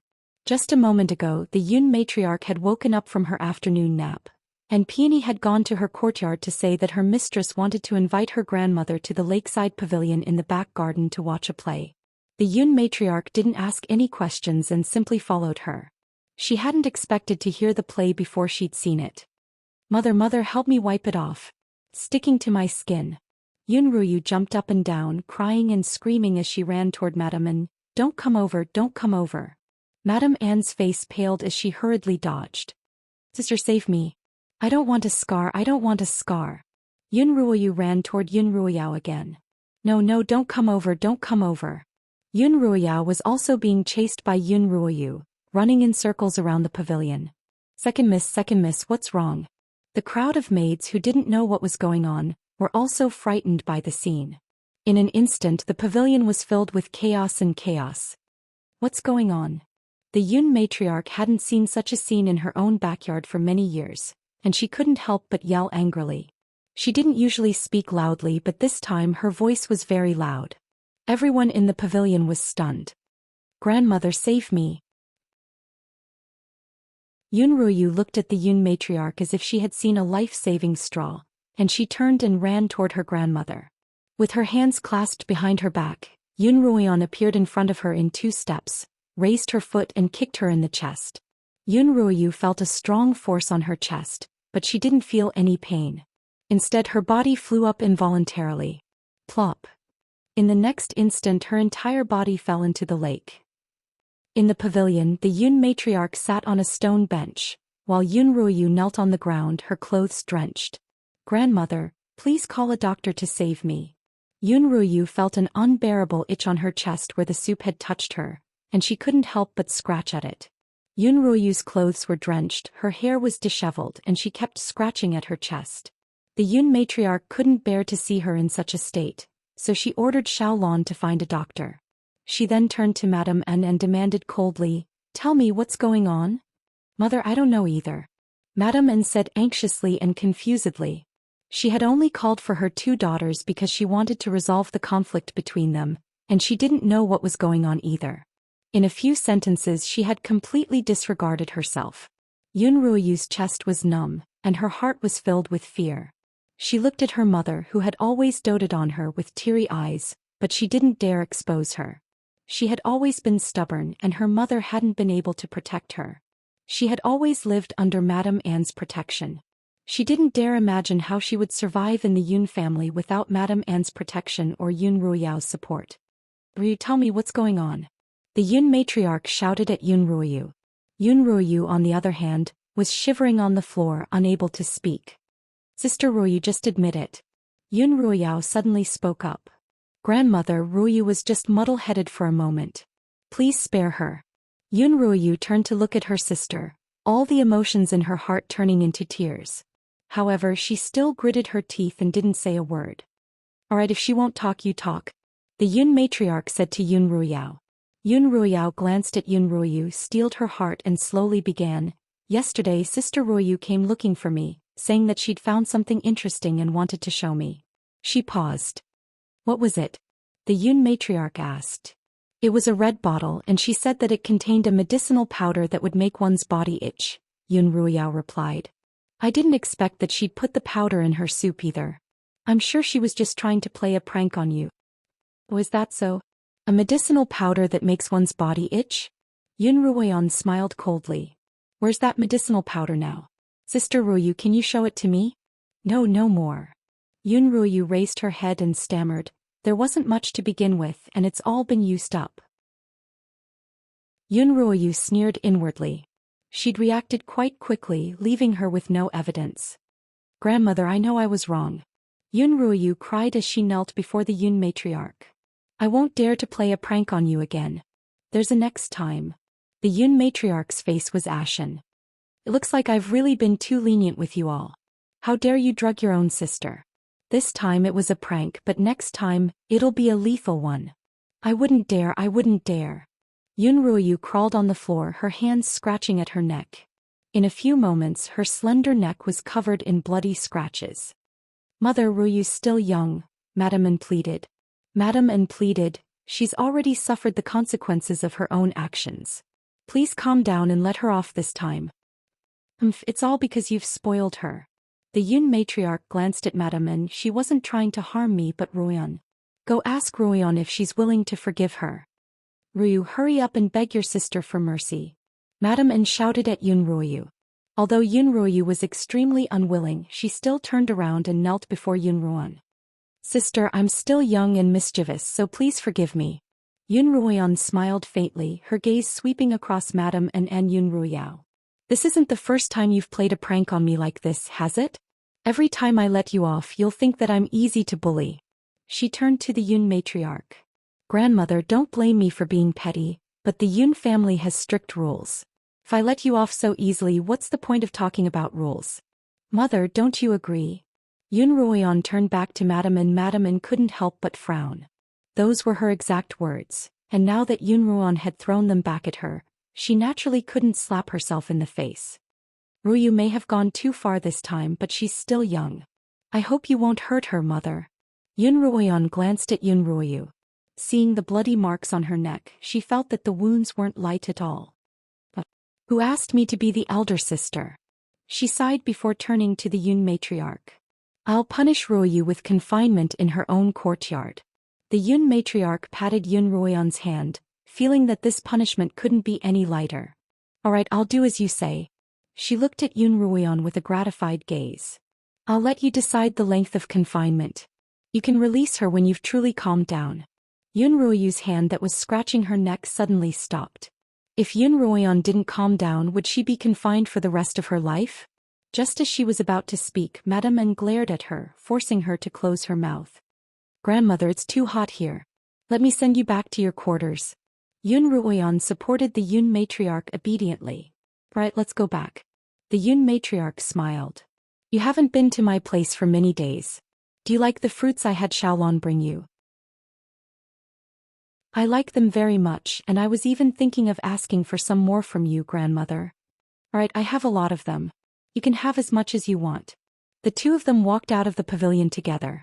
Yun Ruoyan felt a few dagger-like gazes on her back, and she straightened her back even more. You want to harm me? You're all too young. In this lifetime only I, Yun Ruoyan, am capable of harming others. Chapter 70. In the blink of an eye, it was already June and the weather was getting hotter and hotter. The phoenix orchids, on the other hand, were blooming more and more beautifully, their pink petals turning crimson. Large patches of petals looked like a blood-stained sunset, and no one dared to look at them directly. In the middle of June, it had rained for many days, and the stifling heat of the capital finally cooled off a little. One day Yun Ruoyan was enjoying the cool air at her grandmother's residence when her father came in to inform her that the Empress's flower viewing party was to be held the following night. He handed a golden invitation to Yun Ruoyan. As soon as Yun Ruoyan opened the invitation, the words Yun Ruoyan, daughter of the Yun family, appeared before her eyes. Yun Ruoyan's eyes flashed with suspicion. She had thought that Li Qianxiao wouldn't invite her to the flower viewing party after being frightened by her that night, but the invitation had still come. Just after noon the next day, Peony was busy helping Yun Ruoyan dress up. She was still wearing the formal dress that the Yun matriarch had prepared for her. It was an open-necked green silk gown, embroidered with colorful butterflies and colorful flower petals with gold and silver threads. When Yun Ruoyan wore it, she looked dignified and demure but also beautiful and adorable. Because she wasn't of marriageable age, her hair was still tied up loosely at the back. On her right side was a small gold-threaded flower, and on her left was a jade-green ornament inlaid with gold. As she looked around, the glass swayed and a ray of resplendent light shone on her creamy left cheek. Miss, what kind of veil are you going to wear today? Peony asked. Although Xilan looked clumsy, she was actually quite the craftsman. She had made many colorful veils for Yun Ruoyan, and none of them were inferior to Lin Qingqian's. Yun Ruoyan glanced at the veils spread out on the table and suddenly thought back to the night when the crown prince had been so scared that he had wet his pants. She couldn't help but smile as she picked up the phoenix petal veil and put it on. In the evening, Yun Ruoyan and Yun Ruoyao rode together in a carriage toward the imperial palace. The two of them had only exchanged a few polite words when they met in the auspicious swell garden. After that, they hadn't spoken a word. Although Yun Ruoyao was looking out the window, she couldn't help but glance at Yun Ruoyan from the corner of her eyes. More accurately, she was looking at the gold-studded hair ornament on Yun Ruoyan's head. At this time last year she had seen this buyao at her grandmother's place and had begged her mother to get it for her. Madame N, however, said that it was part of the Yun matriarch's dowry, and that it was to be passed on to the Yun family's wife-born daughter. Once she became the wife-born daughter of the Yun family, It would naturally belong to her. At that time, both mother and daughter felt that the position of the first wife's daughter would soon be theirs. But today, a year later, that golden ornament was shining brightly, firmly inserted into Yun Ruoyan's head. "Sister, if you're tired you can rest for a while," Yun Ruoyan suddenly suggested. "Sister took an afternoon nap so I don't feel tired."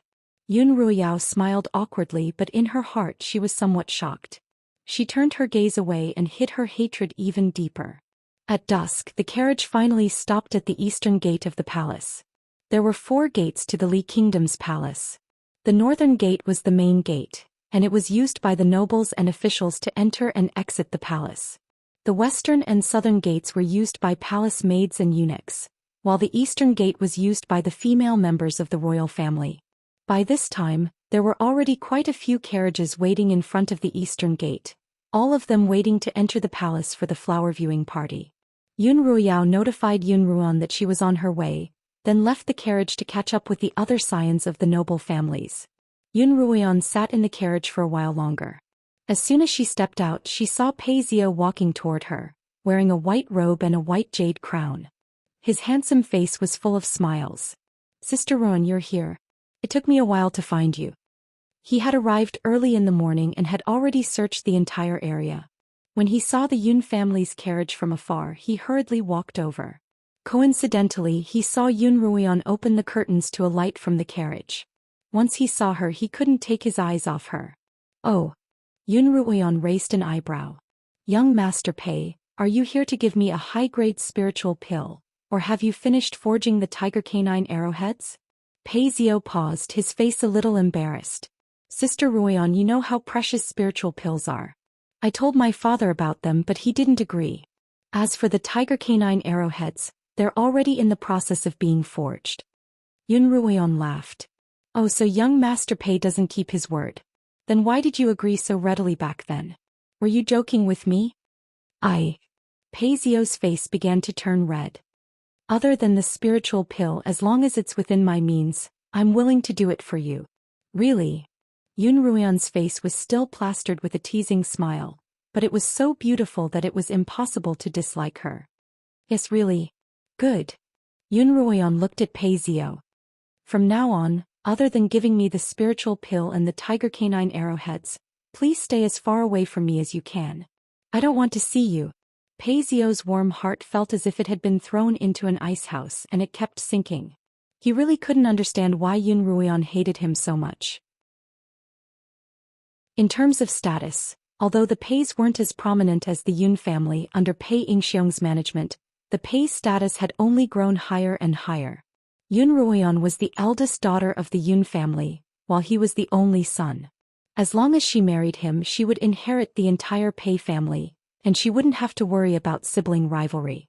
In terms of appearance, he was confident that he was top-notch, and no matter how beautiful Yun Ruoyan was, she couldn't erase the mark beneath her gaudy veil. What right did she have to look down on him? What right did she have to trample all over his love and care? As he thought of this, he couldn't help but clench his fists tightly, a mixture of love and hate for Yun Ruoyan welling up in his heart. Yun Ruoyan couldn't be bothered with Pei Zhou's emotional changes, and she didn't care at all. To someone who would die at her hands sooner or later, any other emotion would be a waste. "Brother Zhou, so you're here. I've been looking for you for so long." Just then a girl's voice rang out, one that she hadn't heard in a long time. She couldn't help but turn toward the source of the voice. Xianxia, dressed in a gorgeous formal dress, was gracefully walking towards him, her pair of watery eyes staring straight at Pei Zhou, who was standing beside her. "Young Master Pei, your dear sister is here, so I won't disturb the two of you any longer." Yun Ruoyan smiled faintly as she walked toward the eastern gate. "Sister Ruoyan." Xianxia quickly blocked Yun Ruoyan's path. "Why did you leave as soon as you saw me? Are you still angry at me for what happened last time?" As she approached, Yun Ruoyan smelled a faint floral fragrance, tinged with a hint of sweetness that was rather alluring. Who knew how many bees and butterflies would be drawn to her tonight? Every year during the flower viewing banquet, the princes and princesses weren't necessarily matched up with one another. However, there were quite a few that the scions of the nobility were interested in. Although Xianxia's heart was in love with Pei Zhou, How could she let go of such an opportunity to showcase herself? Seeing Yi Qianying staring at her with her large, watery eyes, Yun Ruoyan replied coolly, "Why would I blame you? Weren't you also kept in the dark by Xiang last time?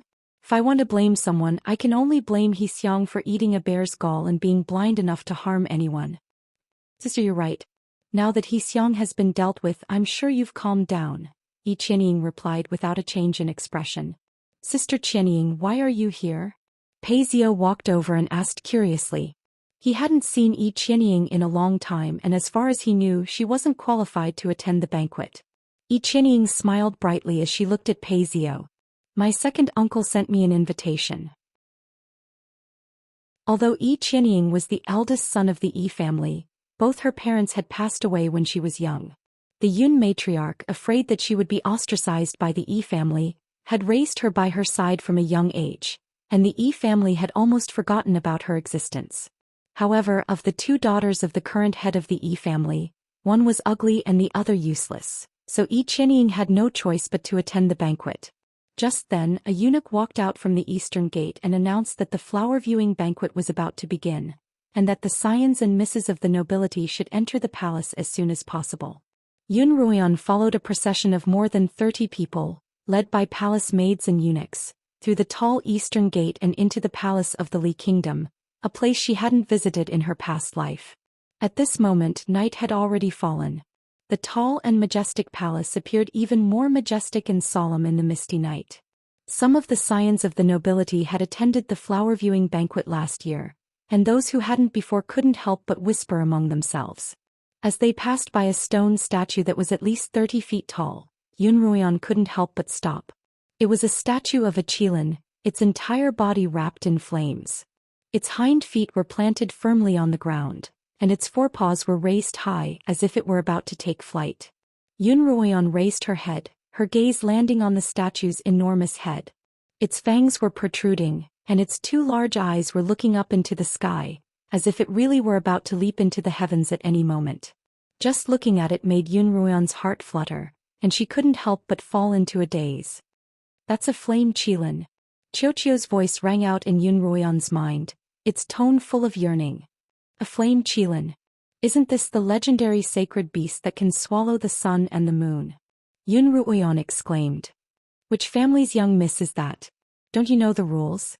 Hurry up and catch up." A shrill voice suddenly rang out.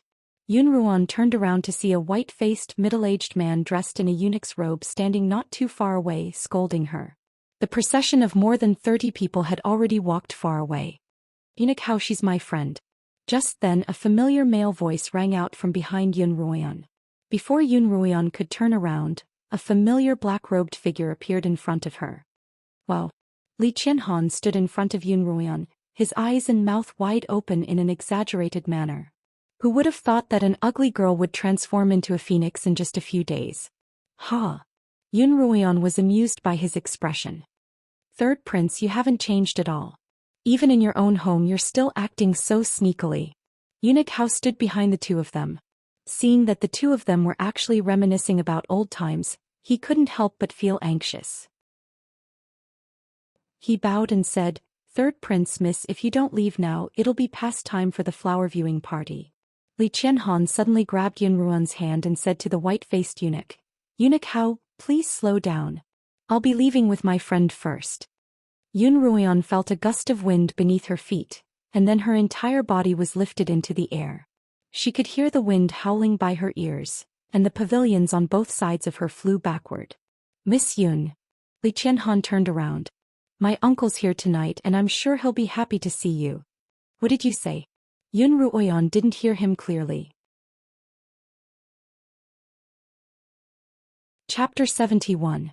Once a blade master reached 7th rank, they would be able to learn how to soar through the air, but the requirements to do so were extremely stringent. In addition to a sword riding technique, one would also need a high-grade spiritual sword that could be cultivated to the point of becoming one with the sword. Only then would one be able to soar through the air. In order to master the art of flying swords, talent and wealth were both indispensable. As a result, there were quite a few blade masters on the Qinyuan continent who could reach 7th rank and above, but those who knew how to soar through the air were few and far between. What's more, The fabled ability to soar through the air would allow one to travel 1,000 miles in a single day. Li Qianhan and Yun Ruoyan soared into the air, arriving at the rear gardens of the imperial palace before the rest of the procession. From afar, Yun Ruoyan could see a patch of red clouds floating on the horizon, the bright red sun slowly disappearing into the clouds. She couldn't help but exclaim in awe. "It's so beautiful." Of course. Li Qianhan let go of Yun Ruoyan's hand, and the two of them had already landed in a garden filled with flowers.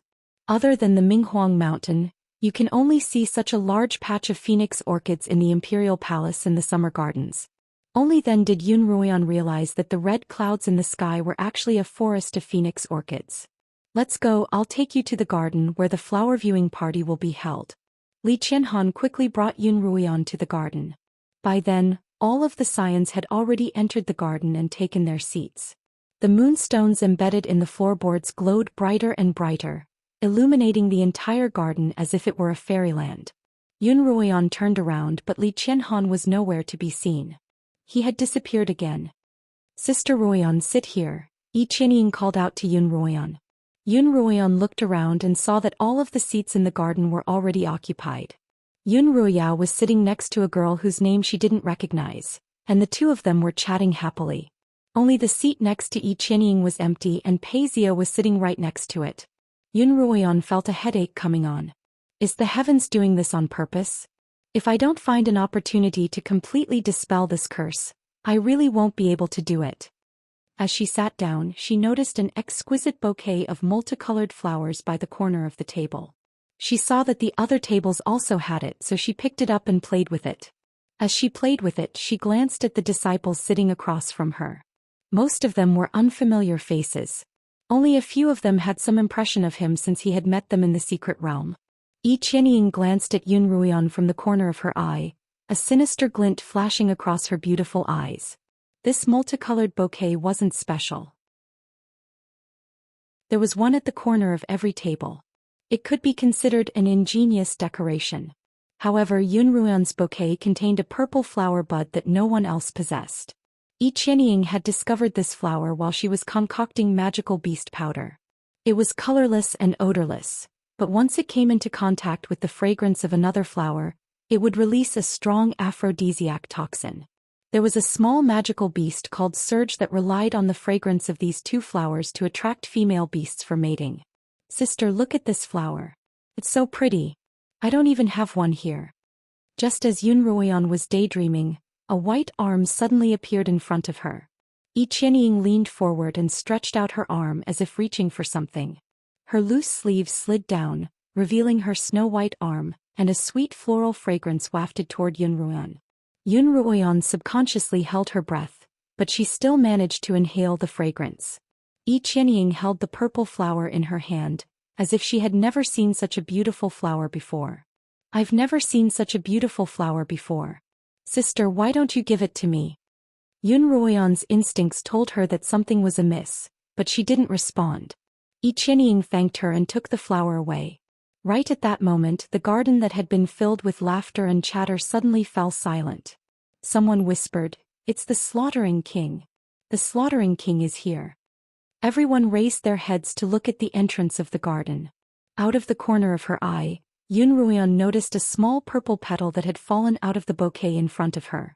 She picked it up silently, then placed it into Yi Qianying's teacup. "Sister, look, it's the Slaughtering King." Yi Qianying called out to Yun Ruoyan excitedly, but her eyes were glued to Li Mo. Only then did Yun Ruoyan raise her head. Two people had entered, Li Mo and Li Qianhan, one in front of the other, both dressed in black robes. Li Qianhan wore a violet gold crown on his head and a jade-colored belt. Li Mo, on the other hand, wore a simple black robe without any accessories.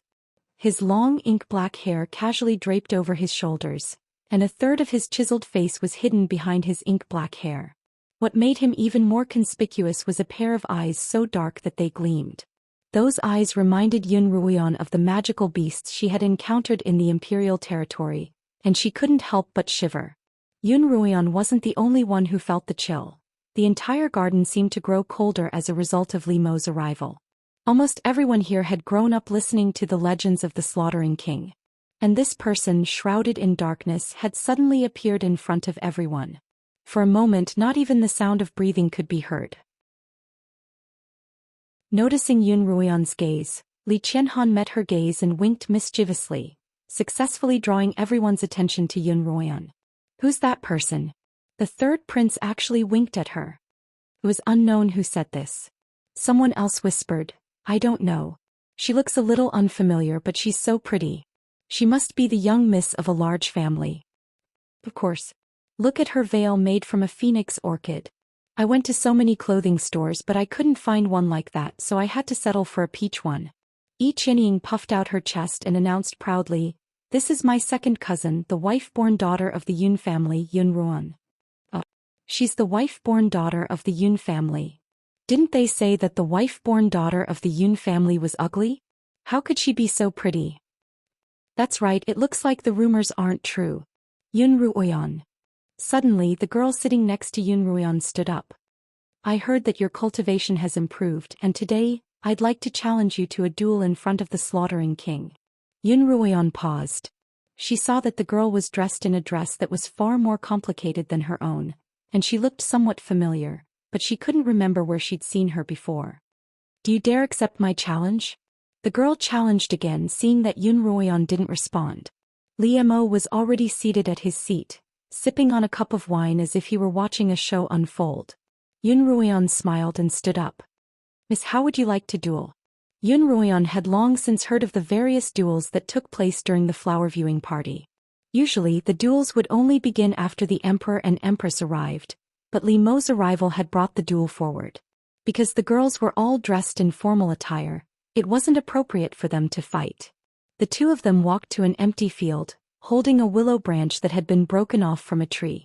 Li Qianhan stood between them with a handful of flower petals in his hand, then sprinkled them into the air.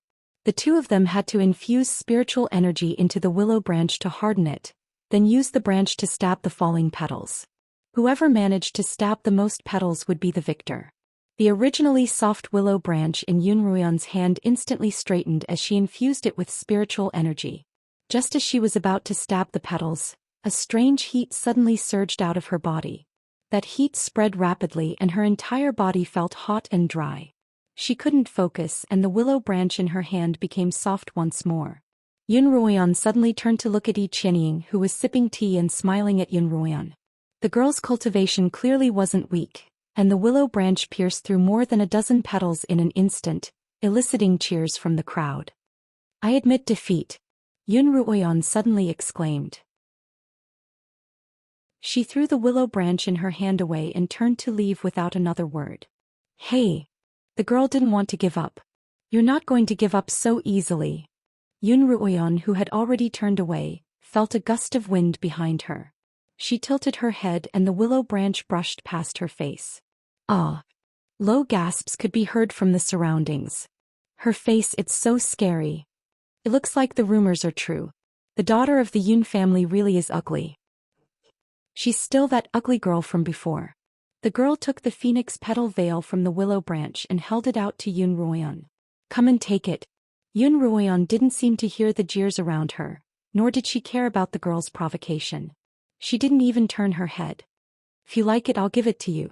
Then, under the crowd's gaze, she walked back down the path she had come from. She staggered as she walked, the fire in her body burning her so dry that her mouth was dry. As someone who had lived 2 lives, how could she not know what this feeling meant? But her mind was becoming more and more hazy. She bit the tip of her tongue. The sharp pain and the sweet taste of blood in her mouth made her a little more clear-headed, but not for long. What should I do? What should I do? What's wrong with you? Just then a hand landed on Yun Ruoyan's shoulder. Like a drowning person suddenly grabbing onto a piece of driftwood, Yun Ruoyan turned and threw herself into that person's embrace. You've been poisoned. Li Mo frowned as he felt the heat in his arms. It's aphrodisiac. Yun Ruoyan felt her limbs go numb, and her entire body was in an indescribable discomfort. It's so uncomfortable, there's a fire, roasting me hot. She felt as if her body was about to melt. She desperately needed a piece of ice or a basin of water to extinguish the fire. Quick, give me water. Yun Ruoyan was like a tender vine, desperately wrapping herself around Li Mo's tall body. Her face was flushed and her hair was disheveled. Her robes were open, revealing her rosy skin, like the petals of a phoenix tree. Li Mo couldn't help but raise an eyebrow as he whispered into Yun Ruoyan's ear, "This isn't a good place to extinguish the fire." His long arm wrapped around Yun Ruoyan's slender waist and he formed a sword seal. A green light flashed beneath his feet and he lifted Yun Ruoyan into the air. In a daze, Yun Ruoyan felt as if she had floated up into the clouds, and the fire in her heart had also reached the clouds. Li Mo looked down at Yun Ruoyan's reddening face and his brows furrowed. Now wasn't the time to have her. He had to find the antidote as soon as possible. Yun Ruoyan's two arms, however, had turned into vines that slithered around Li Mo's body. Li Mo's voice was cold. "If you keep being so naughty, I won't be able to control myself and we'll both fall." As he spoke, his cold breath landed on Yun Ruoyan's face. Desperate to extinguish the fire, Yun Ruoyan clung onto his body. This was the first time that the slaughtering king had been forcefully kissed. "Let go." Li Mo had to fly on his sword, but he also had to make sure that Yun Ruoyan didn't fall. For a moment he couldn't free himself from Yun Ruoyan's grasp. Yun Ruoyan's nimble hands had already taken off her black robe, and she tossed it casually into the phoenix orchard beneath her feet like a kite with its string cut. Li Mo could no longer focus on flying on his sword, and the two of them floated down from the sky, entangled in each other's arms. Coincidentally, they landed in a lake in the middle of the orchard, creating a huge splash. In the lake, the two of them were entangled like two fish with their necks intertwined.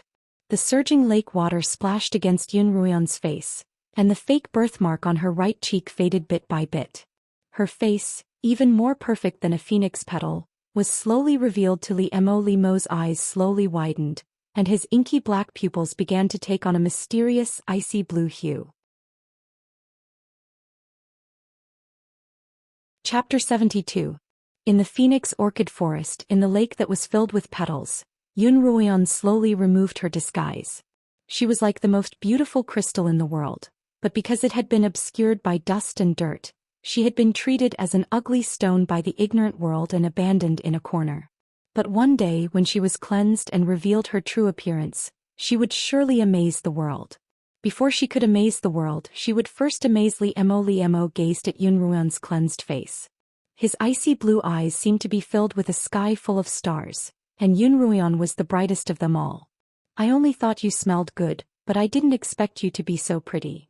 Li Mo's magnetic voice was low and hoarse. "I thought you were just a useful object, but I didn't expect you to be such a perfect work of art."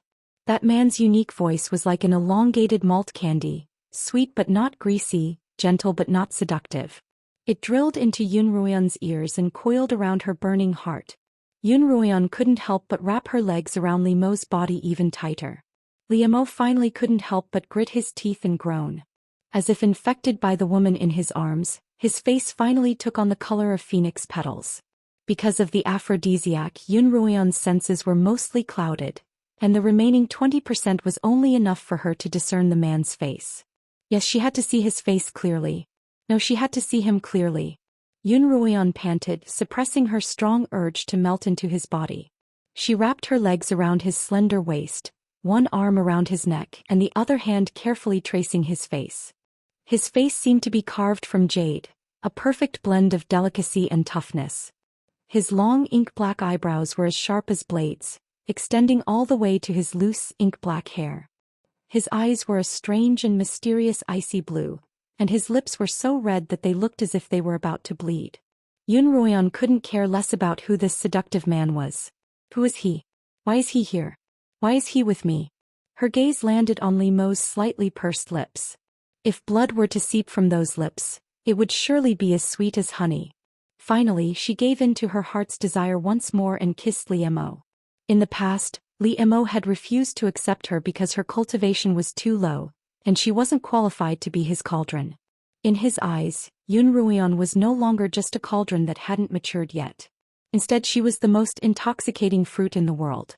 As a normal adult man, how could he not eat such a delicious fruit that was delivered to his mouth?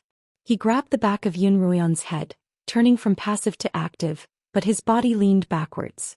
As Li Mo leaned back, Yun Ruoyan floated on the surface of the petal-filled water. Li Mo's legs swam through the water like a fish's tail. As they kissed, they swam toward the shore. As soon as he felt his body touch the shore, Li Mo pressed his hands against the shore and flipped over, pinning Yun Ruoyan beneath him. His hands were a little clumsier than Yun Ruoyan's. One by one he peeled off Yun Ruoyan's outer robes and tossed them onto the shore. Then he began to wrestle with Yun Ruoyan's inner robes. By this time Yun Ruoyan's body was at its peak. Her hands clawed at Li Mo's back, leaving deep, bloody scratches. The burning sensation caused her tears to flow uncontrollably, mixing with the lake water. For the first time, Li Mo felt that a woman's complicated formal attire was so troublesome. In the future as his woman she wouldn't have to wear such clothes at all. It would be best if she could be like him, draping a robe over her body and undoing it with a single hand. Creak. In the end, Li Mo chose the most direct and effective method. He tore off Yun Ruoyan's inner robes. Following this tearing sound, a white light flashed in Yun Ruoyan's mind, followed by Xiao's anxious voice. Mistress, mistress, do you hear me? Wake up, wake up, wake up. Xiao. Yun Ruoyan finally responded. Seeing that Yun Ruoyan had finally woken up, Xiao finally lowered its two raised paws. Mistress, you finally answered me. My throat's almost smoking. Xiao quickly continued. I have a way to cure the aphrodisiac in your body. Do you want my method or do you want your current method? Choose. Xiao understood Yun Ruoyan very well, and it knew that she would be very depressed if she were to unconsciously become intimate with someone. Even if it was to cure the aphrodisiac and even if the other party seemed like a good partner in every way, she would still feel uncomfortable if she didn't do it willingly. Yun Ruoyan hated the feeling of being forced to do something that she couldn't control. Unless she had no other choice, she didn't have to control others. But no matter what, she didn't want to be the one being controlled. Yun Ruoyan narrowed her eyes as she looked at the face of an unfamiliar man on top of her. She raised her head and gritted her teeth, enduring the pain and the desperate need to be cured. Resolutely she told Xiao in her mind, I choose your method. Alright, then find a chance to escape. Xiao replied. Li Mo finally managed to tear off the white silk shirt that was clinging to Yun Ruoyan's body.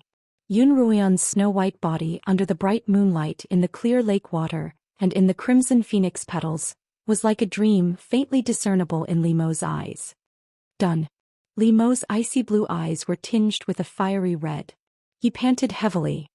It's time to cure the aphrodisiac. To cure your aphrodisiac you have to cure mine. He held onto Yun Ruoyan's waist and was about to carry out that crucial step. Suddenly his abdomen went numb. Li Mo's entire body felt as if it had been electrocuted, and then his entire body stiffened uncontrollably. In the next instant he was lying flat on top of the delicate jade-like body beneath him. The splashes of water splashed onto both of their faces. He had actually been plotted against. Li Mo's icy blue eyes widened. He couldn't believe that the woman beneath him, who was already in a frenzy, had actually plotted against him at this moment. She had actually used spiritual energy to attack the only hidden door on his body, the Zhongji acupoint above his spiritual vortex, when he was least prepared. Yun Ruoyan once again bit the tip of her tongue, letting the sharp pain make her more clear-headed. Then, using all the strength in her body, she unhesitatingly pushed Li Mo off her body. Yun Ruoyan climbed out of the water, casually picked up a shapeless piece of clothing from the ground and wrapped it around her body. She didn't even look at Li Mo, lifted her feet and walked away without looking back. All that was left was a naked Li Mo, lying on the surface of the water like a piece of driftwood. His entire body's muscles were tightly stretched into perfect lines, and his long ink-black hair floated on the surface of the lake like seaweed. The moment after Yun Ruoyan left, there was a huge splash on the surface of the lake. Li Mo suddenly flipped over, lying on his back on the surface of the water, his hands tightly clenched into fists by his sides. What a good-for-nothing of the Yun family, what a good-for-nothing of the Yun family, what a good-for-nothing of the Yun family, what a good-for-nothing Yun Ruoyan. A voice so cold that it seemed as if it was about to turn into ice spat out from the mouth of a man who was about to be burned by all kinds of fire. Under Xiao's guidance, Yun Ruoyan quickly caught a small magical beast in the phoenix orchid forest. It was a small cat-sized magical beast with long, thin eyes, called a serpent. It was famous for its use of aphrodisiacs, and was the favorite magical pet of certain nobles with special fetishes. Its tears were the best antidote for all kinds of aphrodisiacs. "Qiu, how long has it been since I was poisoned?" Yun Ruoyan asked. Ever since she had been poisoned, she had been in a daze and had lost all sense of time. "Less than an hour. If you hurry, you should still be able to make it in time for the flower viewing party," Qiu replied. Yun Ruoyan quickly found a courtyard in the palace. It wasn't too remote, but it was empty. Although it wasn't locked, the furnishings in the room were all covered in a layer of dust. Clearly, it hadn't been inhabited in a very long time. But what was strange was that this obviously empty room still had a rather expensive lamp filled with night pearls, emitting a faint white light that illuminated this empty room day and night. Fortunately, Yun Ruoyan found a set of women's robes in one of the empty rooms, and it fit her perfectly. It was a light purple dress embroidered with multicolored flower petals, and the collar and sleeves were embroidered with small butterflies in gold and silver thread. Yun Ruoyan brushed off the dust on the copper mirror, revealing her own face in the mirror. After the flush had receded, her face was pale without a trace of blood. Even so, without her birthmark, she was still stunningly beautiful. Yun Ruoyan hurriedly found some water, took out a bottle of potion from her pocket dimension, and hurriedly made a fake birthmark for herself. Because the light was too dim, the birthmark seemed a little dark, but she couldn't care less about it. Once she was done, she hurriedly left the courtyard and headed for the garden. After Yun Ruoyan left, under Li Qianhan's encouragement, the scions of the various families began to find opponents to spar with. In the midst of the bustle, everyone quickly forgot about Yun Ruoyan and Li Mo, who had disappeared for a short while. Soon after, the princes and princesses arrived one after another, and the garden became even more lively. Li Mo's movements were much faster than Yun Ruoyan's. By this time he was already sitting lazily on the dais, drinking with Li Qianhan. No one knew what had happened in that brief moment of his disappearance, and no one could tell what sort of rage was brewing in his lazy, contented figure. When a man as noble as a dragon had presented himself naked in front of a woman, intending to enjoy the pleasures of the flesh with her, he had been completely immobilized by her. He had even floated naked on the surface of the lake for a quarter of an hour. Li Mo had never suffered such humiliation before. When he saw Yun Ruoyan walk in silently, Li Mo tightened his grip on the cup of wine in his hand, pursing his lips as he downed the contents in one gulp. Yun Ruoyan looked around. Pei Zio was engaged in a childish spar with a few scions of the nobility. She continued to look around, but she didn't see Yi Qianying anywhere. She must have gone to find a place to extinguish the fire.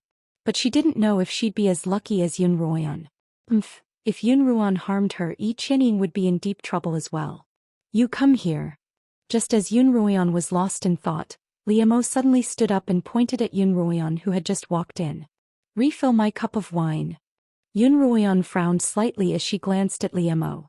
She didn't understand why he would call out to her at a time like this, so she didn't move. "Come here, didn't you hear me?"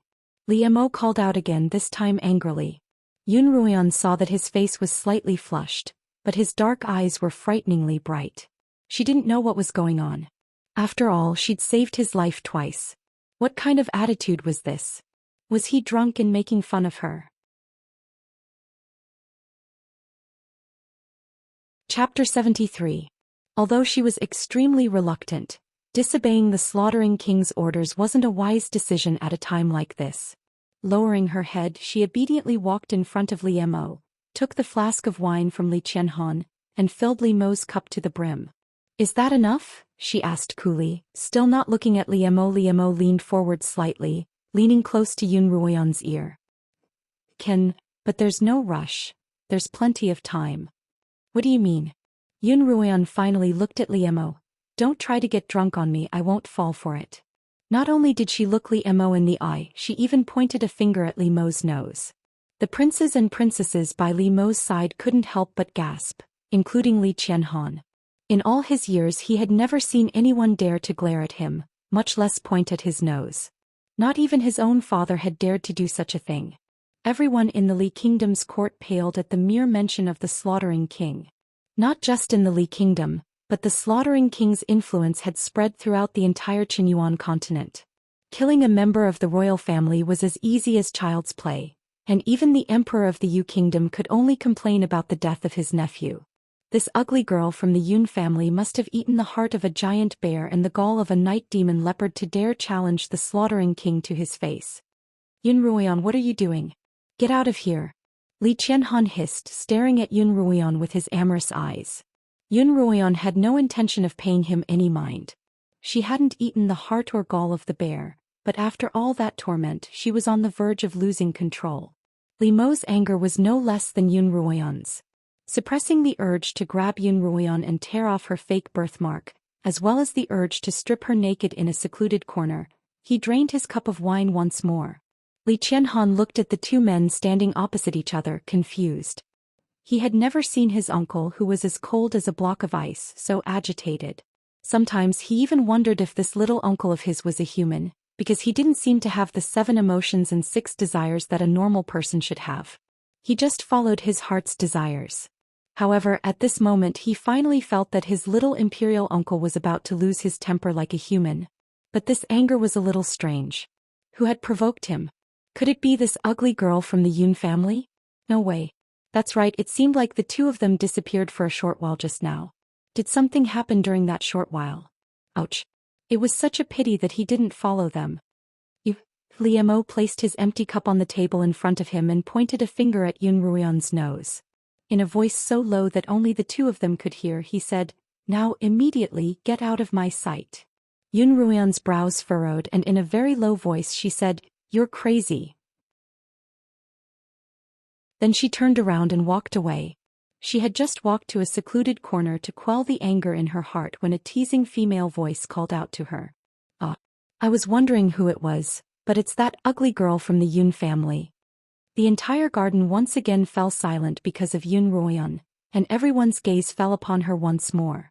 Yun Ruoyan's back was straight, her hands behind her back, and she stood quietly beside a colorful flower.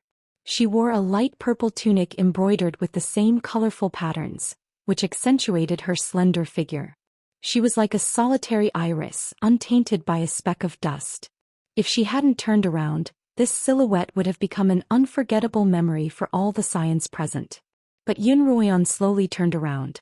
Her face was pale and the birthmark on her face was too dark. At a glance, it looked like a large black spider crawling on a white wall, naked in front of everyone's eyes. It was as creepy and scary as it could get. "Oh my God!" Several cries rang out at the same time. Not only were there female voices but there were also male voices. The Xians who hadn't made a sound couldn't help but suck in a breath of cold air. "Isn't she the daughter of the Yun family who just lost the duel, Yun Ruoyan? It's her. How come she's changed her clothes and her face looks even scarier? I don't know. At first I thought it was a princess, but when she turned around I was almost scared to death." The sounds of discussion rang out. But in Yun Ruoyan's eyes, there was only a woman dressed in an ornate palace dress standing 5 steps away from her. "It's her again. Yun Ruoyan, I didn't expect the genius of the Yun family to become like this in 3 years." The woman's face was full of disdain, contempt and condescension. "Who are you?" Yun Ruoyan couldn't help but raise her eyebrows. Just what did this woman have to provoke her time and time again? Heh. The woman laughed in disbelief. "You've forgotten who I am? 3 years ago, you severely injured me on the duel grounds of the family academy, and now you've forgotten me." Yun Ruoyan frowned as she tried to recall what had happened 3 years ago. Because she had been reborn, she had more than a decade's worth of memories from her past life. To her, what had happened 3 years ago was more than a decade ago. Vaguely, Yun Ruoyan recalled a few scenes. At that time, the poison in her body hadn't yet flared up, and her cultivation was unparalleled among her peers. During a duel between the Xians of the Yun family, a girl had ambushed her with a hidden weapon, and she had been severely injured by her. That girl must have been the one in front of her. In the scene, the girl, who wasn't even 10 years old, was half lying on the ground, pointing at her. "I, Rong Yuehong, swear that I won't let you off. Ruyao, how did the daughter of the Yun family qualify to attend the flower viewing party when she's so ugly and weak?" Rong Yuehong turned back to Yun Ruyao, who had been sitting there watching the show. "You were just bluffing me when you described how strong she was, weren't you?" Yun Ruiao's expression changed slightly, but she quickly composed herself and smiled. Miss Rong, you must be joking. In my eyes, my sister isn't weak at all. Ah. Rong Yuehong sighed. Ruiao, you're too kind. Don't you understand that kindness will always be taken advantage of? Your cultivation and looks are top-notch even among the scions of the Yun family. If not for your kindness, the position of wife-born would have been yours a long time ago, don't you think? That's right. That's right. I really don't know what the head of the Yun family is thinking. How could he allow such an ugly and weak person to become his wife-born daughter? If I didn't know the eldest daughter of the Yun family, I'd have thought that there was no one left in the Yun family. Immediately, there was a chorus of agreement from below, as if they wanted the world to be in chaos. Yun Ruoyan opened her mouth. Rong Yuehong, you plotted against me 3 years ago and I was already being merciful by not killing you. Why? She smiled coldly. Are you here to court death today? Yun Ruoyan was already fuming with rage, and this miss just happened to be throwing herself at her. Ha! Rong Yuehong laughed hysterically. I thought you were pretty and talented, but now all you've got is your mouth. Her face darkened. If you're so capable, accept my duel challenge. Let's see who's the one courting death. Yun Ruoyan bent down and picked up a flower stalk from the bushes, pointing it at Rong Yuehong. Please. Seeing that Yun Ruoyan had agreed to her duel, but had picked up a flower stalk as a weapon. Even though she was clearly trash, she was still putting on airs. Rong Yuehong couldn't help but despise Yun Ruoyan even more. She walked back to her seat in 2 steps and took off the gorgeous palace dress she was wearing, revealing a neat set of clothes underneath. She had long since prepared to show off at the flower viewing party. Yuehong. Yun Ruoyao tugged at the hem of Rong Yuehong's dress without batting an eyelid. My sister's been acting a little strange these past few months. After 3 years of stagnation, she suddenly broke through to 4th rank in the imperial territory. Don't underestimate her. Rong Yuehong didn't seem to mind. I've already become a 6th rank blade master since last month. Today I'll make her die a miserable death for you and Ruoyu. As soon as Yun Ruoyao heard that Rong Yuehong was already a 6th rank blade master, she shut her mouth and looked at Yun Ruoyan with a gloating gaze. Although she had seen Yun Ruoyan's strength against the Yu cultivators in the imperial territory, she had always thought that it was the Pei family's spear, not Yun Ruoyan's own. Now, however, Yun Ruoyan was going to fight a 6th rank blade master with only a flower stalk. Wasn't she courting death? Rong Yuehong was still holding the willow branch in her hand and she stood in front of Yun Ruoyan. I'm not taking advantage of you. Rong Yuehong raised the willow branch in her hand and pointed it at Yun Ruoyan. Even if I beat you to death, you'll only have yourself to blame for being useless. Is that so? Yun Ruoyan smiled coldly. As the saying goes, if you don't court death, you won't die. Even if I beat you to death, you'll only have yourself to blame for asking for it. Uncle, this Miss Rong's cultivation isn't bad, and I'm afraid that the ugly girl won't be a match for her. Li Qianhan leaned closer to Li Mo. Li Mo handed him the empty cup in his hand, and he immediately filled it with wine. Do you want me to help her out later? Li Mo smiled coldly. Mind your own business. Li Qianhan immediately shut his mouth. The people fighting in the garden all stopped and the people who were talking also stopped. Even the princes and princesses who were the center of attention were attracted by the 2 people who were about to fight in the open space. The 2 of them attacked each other at almost the same time, and the flower stalk and willow branch, which had been infused with spiritual energy from both sides, clashed together like 2 sharp swords. Chapter 74. The sword aura from her spiritual energy scattered the petals around the 2 of them, causing countless flower petals to fall like a rain of petals. The robes and hair of the people standing close to the 2 of them fluttered in the wind from the sword energy. What a strong sword aura, someone exclaimed. Aren't they usually just fighting with words at the flower viewing party? Someone asked innocently. Idiot, someone else cursed. Can't you tell? This isn't a normal duel. There's clearly a personal grudge between them. Both of them must be students of Kongming Academy, which is why they dared to be so arrogant as to fight for real at the flower viewing party. On the Qinyuan continent, as long as one was accepted into Kongming Academy, they would receive a high status. Even if they killed someone, only Kongming Academy would have the right to punish them. Kongming Academy had always been a sanctuary for the strong, and if one was strong enough to kill someone they wouldn't be punished. This was why Rong Yuehong had so brazenly declared that she would kill Yun Ruoyan, and Yun Ruoyan naturally wouldn't hold back. As soon as the two of them began to exchange blows, Rong Yuehong realized that she had indeed underestimated Yun Ruoyan.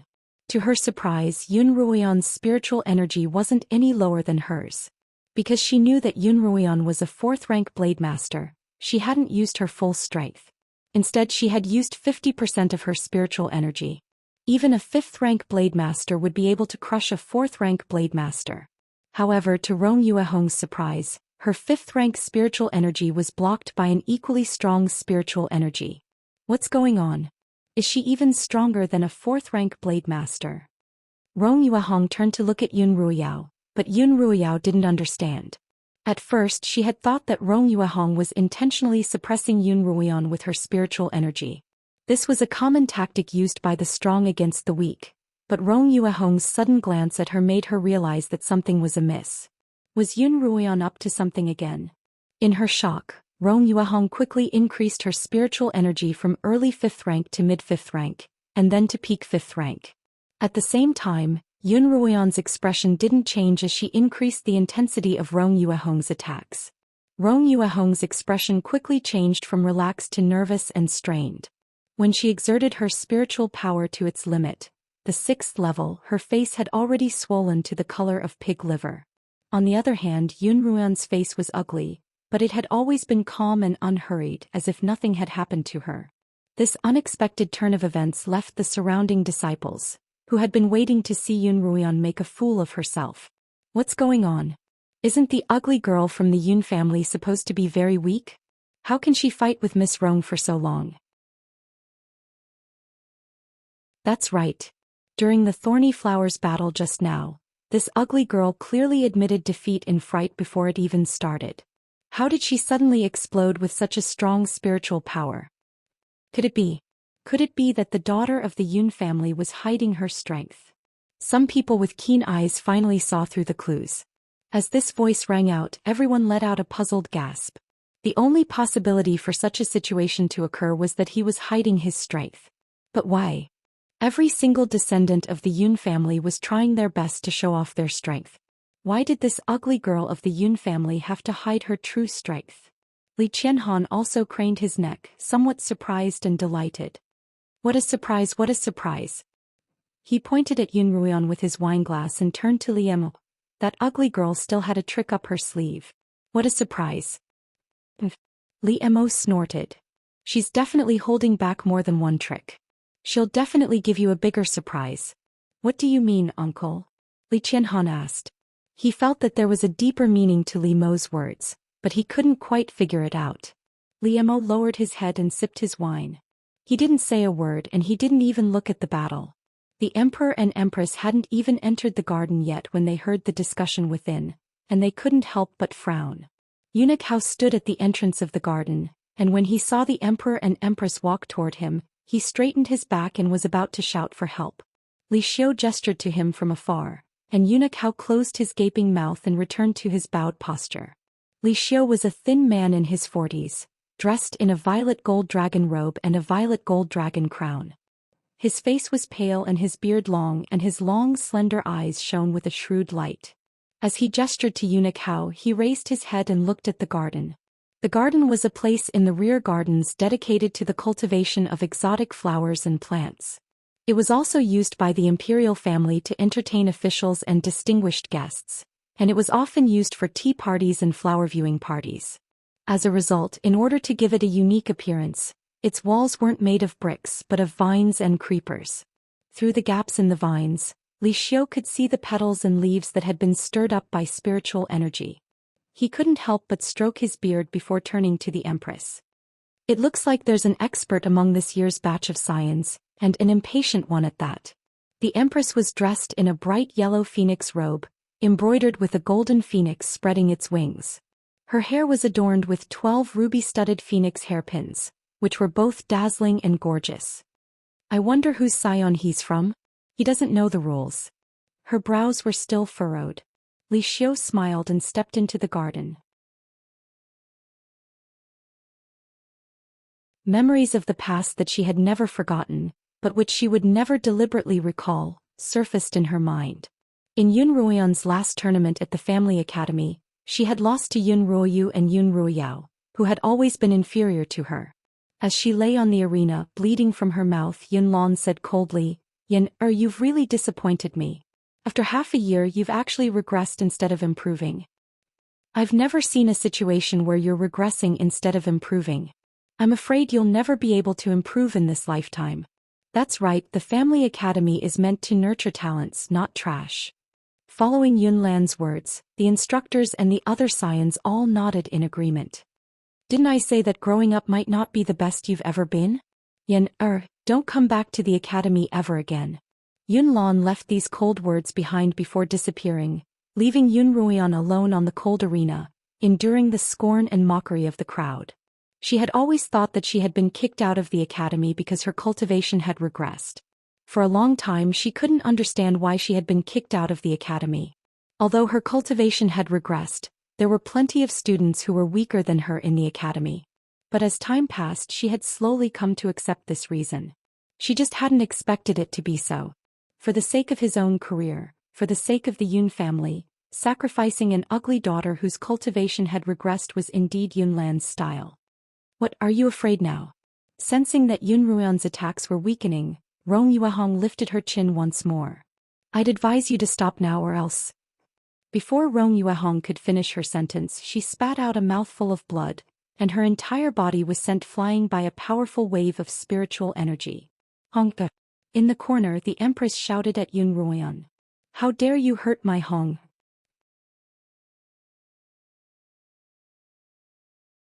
Chapter 75. Yun Ruoyao was the first to run to Rong Yuehong's side. The scene of Yun Ruoyan sending Rong Yuehong flying reminded her of how Yun Ruoyan had killed Wang Kuang back in the imperial territory. Miss Rong, Miss Rong." Yun Ruoyao shook Rong Yuehong, who was lying in a cluster of flowers, but her eyes were closed and she didn't react in the slightest. Yuehong, are you all right? Wake up." Yun Ruoyao was a little anxious. If Yun Ruoyan really killed Rong Yuehong, then she wouldn't be the only one to suffer. The entire Yun family would. Madame Rong hurried over and hugged Rong Yuehong, calling her by her nickname. Yun Ruoyao dodged to the side and turned to glare at Yun Ruoyan. "You've made a huge mistake, do you know that?" "Guards!" the Empress shouted, and 4 burly men dressed in warriors' robes rushed into the courtyard. "Capture this woman," the Empress ordered, pointing at Yun Ruoyan. The 4 warriors nodded and prepared to capture Yun Ruoyan. "Uncle, what do you think?" Li Qianhan was just about to get up to help when Li Mo grabbed him. "Ugly girl, you've really made a mistake this time," Li Qianhan said anxiously. Suddenly Rong Yuehong coughed in the Empress's arms. "Cough, cough, cough, Hong the Empress called out anxiously. Rong Yuehong opened her eyes and called out to her aunt, but she wasn't dead. Yun Ruoyan really did want to kill Rong Yuehong, but as soon as the Empress and Emperor entered the courtyard she noticed. As soon as Rong Yuehong revealed that her aunt was the Empress, she had already given up on killing Rong Yuehong on the spot. However, how could she be satisfied if she didn't collect some interest? After a long period of cultivation and combat experience, as well as Qiuqiu's guidance, Yun Ruoyan's control over her spiritual energy had become very proficient. She had used 70% of her spiritual energy to send Rong Yuehong flying, but she had controlled the powerful spiritual energy to retract it before Rong Yuehong was seriously injured. At that moment Rong Yuehong thought that she was dead. It was the first time she had felt such a powerful spiritual attack from an opponent. It didn't feel good to brush past death. "Aunt." Rong Yuehong looked at the Empress with tears in her eyes. "You have to get justice for Hong. That ugly girl from the Yun family actually wants to kill me." When Madame Rong heard her sobbing, she knew that her injuries were not serious and was relieved. "Don't worry," he comforted him. "Aunt will definitely help you." She turned to look at Yun Ruoyan, but her tone was directed at the 4 warriors. "Why aren't you moving?" The 4 warriors received their orders once more and immediately surrounded Yun Ruoyan. "Wait," Emperor Li Xiu said as he walked over. Only then did everyone react and hurriedly greet His Majesty and Her Majesty the Empress. Li Xiu waved a hand for the crowd to rise, then ordered the 4 warriors, "Stand down." However, the four warriors didn't immediately retreat. Instead, they looked at the Empress. Emperor. The Empress looked at Li Xiu with dissatisfaction. This ugly girl from the Yun family dared to kill someone in the palace. She must be punished severely. But Li Xiu laughed. Empress, you're too serious. This was just an ordinary duel. She lost control of her own strength, so please don't take it to heart. Your Majesty, she wanted to kill me. Rong Yuehong pointed at Yun Ruian, who was standing silently by the side. The Empress had also fed her a life quintessence pill, and her injuries were almost fully healed. If I really wanted to kill you, you wouldn't be in such a state right now. And don't forget, you were the one who challenged me and you said that you'd kill me. Yun Ruian, who had been silent all this time, didn't back down. What? You lost to me 3 years ago, and you relied on your father to vent his anger on me? Now that you've lost to me again, you're relying on the Empress to cause trouble for me? So this is all you've got, Miss Rong? You. Rong Yuehong was at a loss for words. She could only curse. You ugly woman. So what if I'm ugly? Yun Ruian raised her head and puffed out her chest. Coincidentally, a gust of wind blew against her face, parting her hair and revealing her pale, ugly birthmark to the crowd. I, Yun Ruian, am indomitable and I rely on myself. The words I, Yun Ruian, am indomitable and I rely on myself, were like a stone dropped into water, leaving ripples in everyone's hearts. It was to the extent that many years later, people would still talk about how that ugly woman had said those words in front of the Emperor and Empress during the flower-admiring banquet. Well said. Li Qianhan couldn't help but slap the table and stand up. Indomitable and I rely on myself. Miss Yin, allow me to offer you a toast. As soon as he finished speaking, he took a sip from his cup. Li Mo didn't look at Yun Ruian. Instead, he continued drinking his wine as if none of this had anything to do with him. However, his lips, which had been cold all this time, curled up slightly. Li Xiu looked at Yun Ruian with a trace of admiration, but he suddenly felt that her fearless arrogance was very familiar. He couldn't help but glance at Li Mo out of the corner of his eye. Li Mo's entire body was slumped over the table as if he were drunk. Li Xiu raised an eyebrow and turned to the Empress. Empress, shouldn't we just let this matter rest? It was indeed Miss Rong who challenged Miss Yun first. That's right, and they've both been admitted to Kongming Academy. No matter what they do, only Kongming Academy has the right to punish them. That's right, and isn't Miss Rong fine? The crowd began to side with Yun Ruian. The Empress knew that punishing Yun Ruian at this point wouldn't convince the crowd, so she might as well appear magnanimous. Therefore she said, I only wanted to teach her the rules. I didn't really want to do anything to her. Since His Majesty has spoken, let's end this matter here. Aunt. Rong Yuehong tugged at the Empress's sleeves. The Empress lowered her head to look at her hands, her eyes darkening. When Rong Yuehong had landed, she had pressed her palm against the soil beneath the ball of flowers. Now her entire hand was imprinted on the Empress's robe, but she didn't realize it. Instead, she continued to stare at the Empress as if she had been wronged. Her niece's appearance and cultivation talent were both top-notch, but she had been spoiled too much and didn't know what was going on. The Empress looked at Rong Yuehong exasperatedly. If you want to blame someone, blame yourself for not being good enough. With a wave of her sleeves, she brushed Rong Yuehong's hand away. Rong Yuehong stared blankly at the Empress's words, and all her anger and grievance turned into hatred. She glared at Yun Ruian. But Yun Ruian didn't shy away from her gaze. She flashed her a radiant smile that only a victor would have. That ugly smile was like a needle dipped in poison, piercing deep into Rong Yuehong's eyes. She was so angry that her entire body trembled, unable to control herself. She had grown up surrounded by countless stars, and she had been one of the brightest of her peers. Why was it that whenever she met Yun Ruian she would always be rejected? Yun Ruian was like the bane of her existence. Moreover, Yun Ruian had clearly wanted to kill her just now, and her killing intent was no less than her own. She didn't want to experience the fear of death a second time. As she thought of this, Rong Yuehong couldn't control herself anymore. Her mouth opened and closed as if she were chanting something, then she raised her hand toward Yun Ruian. Yun Ruian had already turned to return to her seat when Qiuqiu's voice suddenly rang out in her mind. Mistress, there's danger behind you. Yun Ruian stopped in her tracks and turned around. She saw a silver streak of light shooting toward her. Her reaction was extremely fast, and she had already dodged the silver streak of light several times. The people around her also dodged. But the silver streak of light seemed to have eyes, and it was only focused on Yun Ruoyan. Yun Ruoyan glanced at Rong Yuehong. Sure enough, it was Rong Yuehong's doing, and it was even a high-grade concealed weapon. Honger, stop. The Empress chided.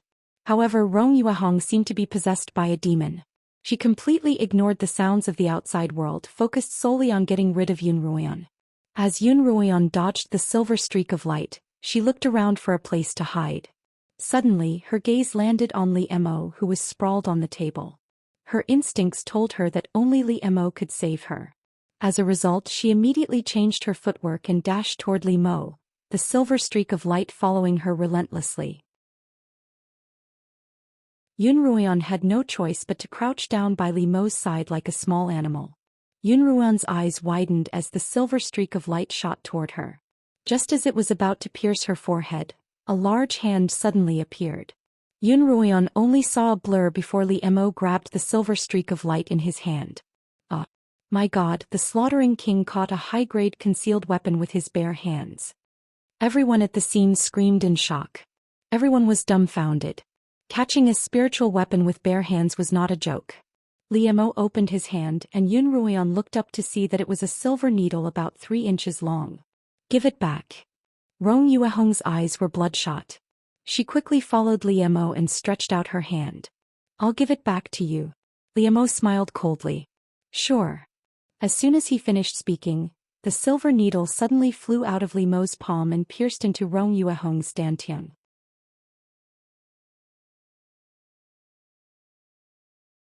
Chapter 76. Rong Yuehong didn't cry out in pain, nor did she vomit blood.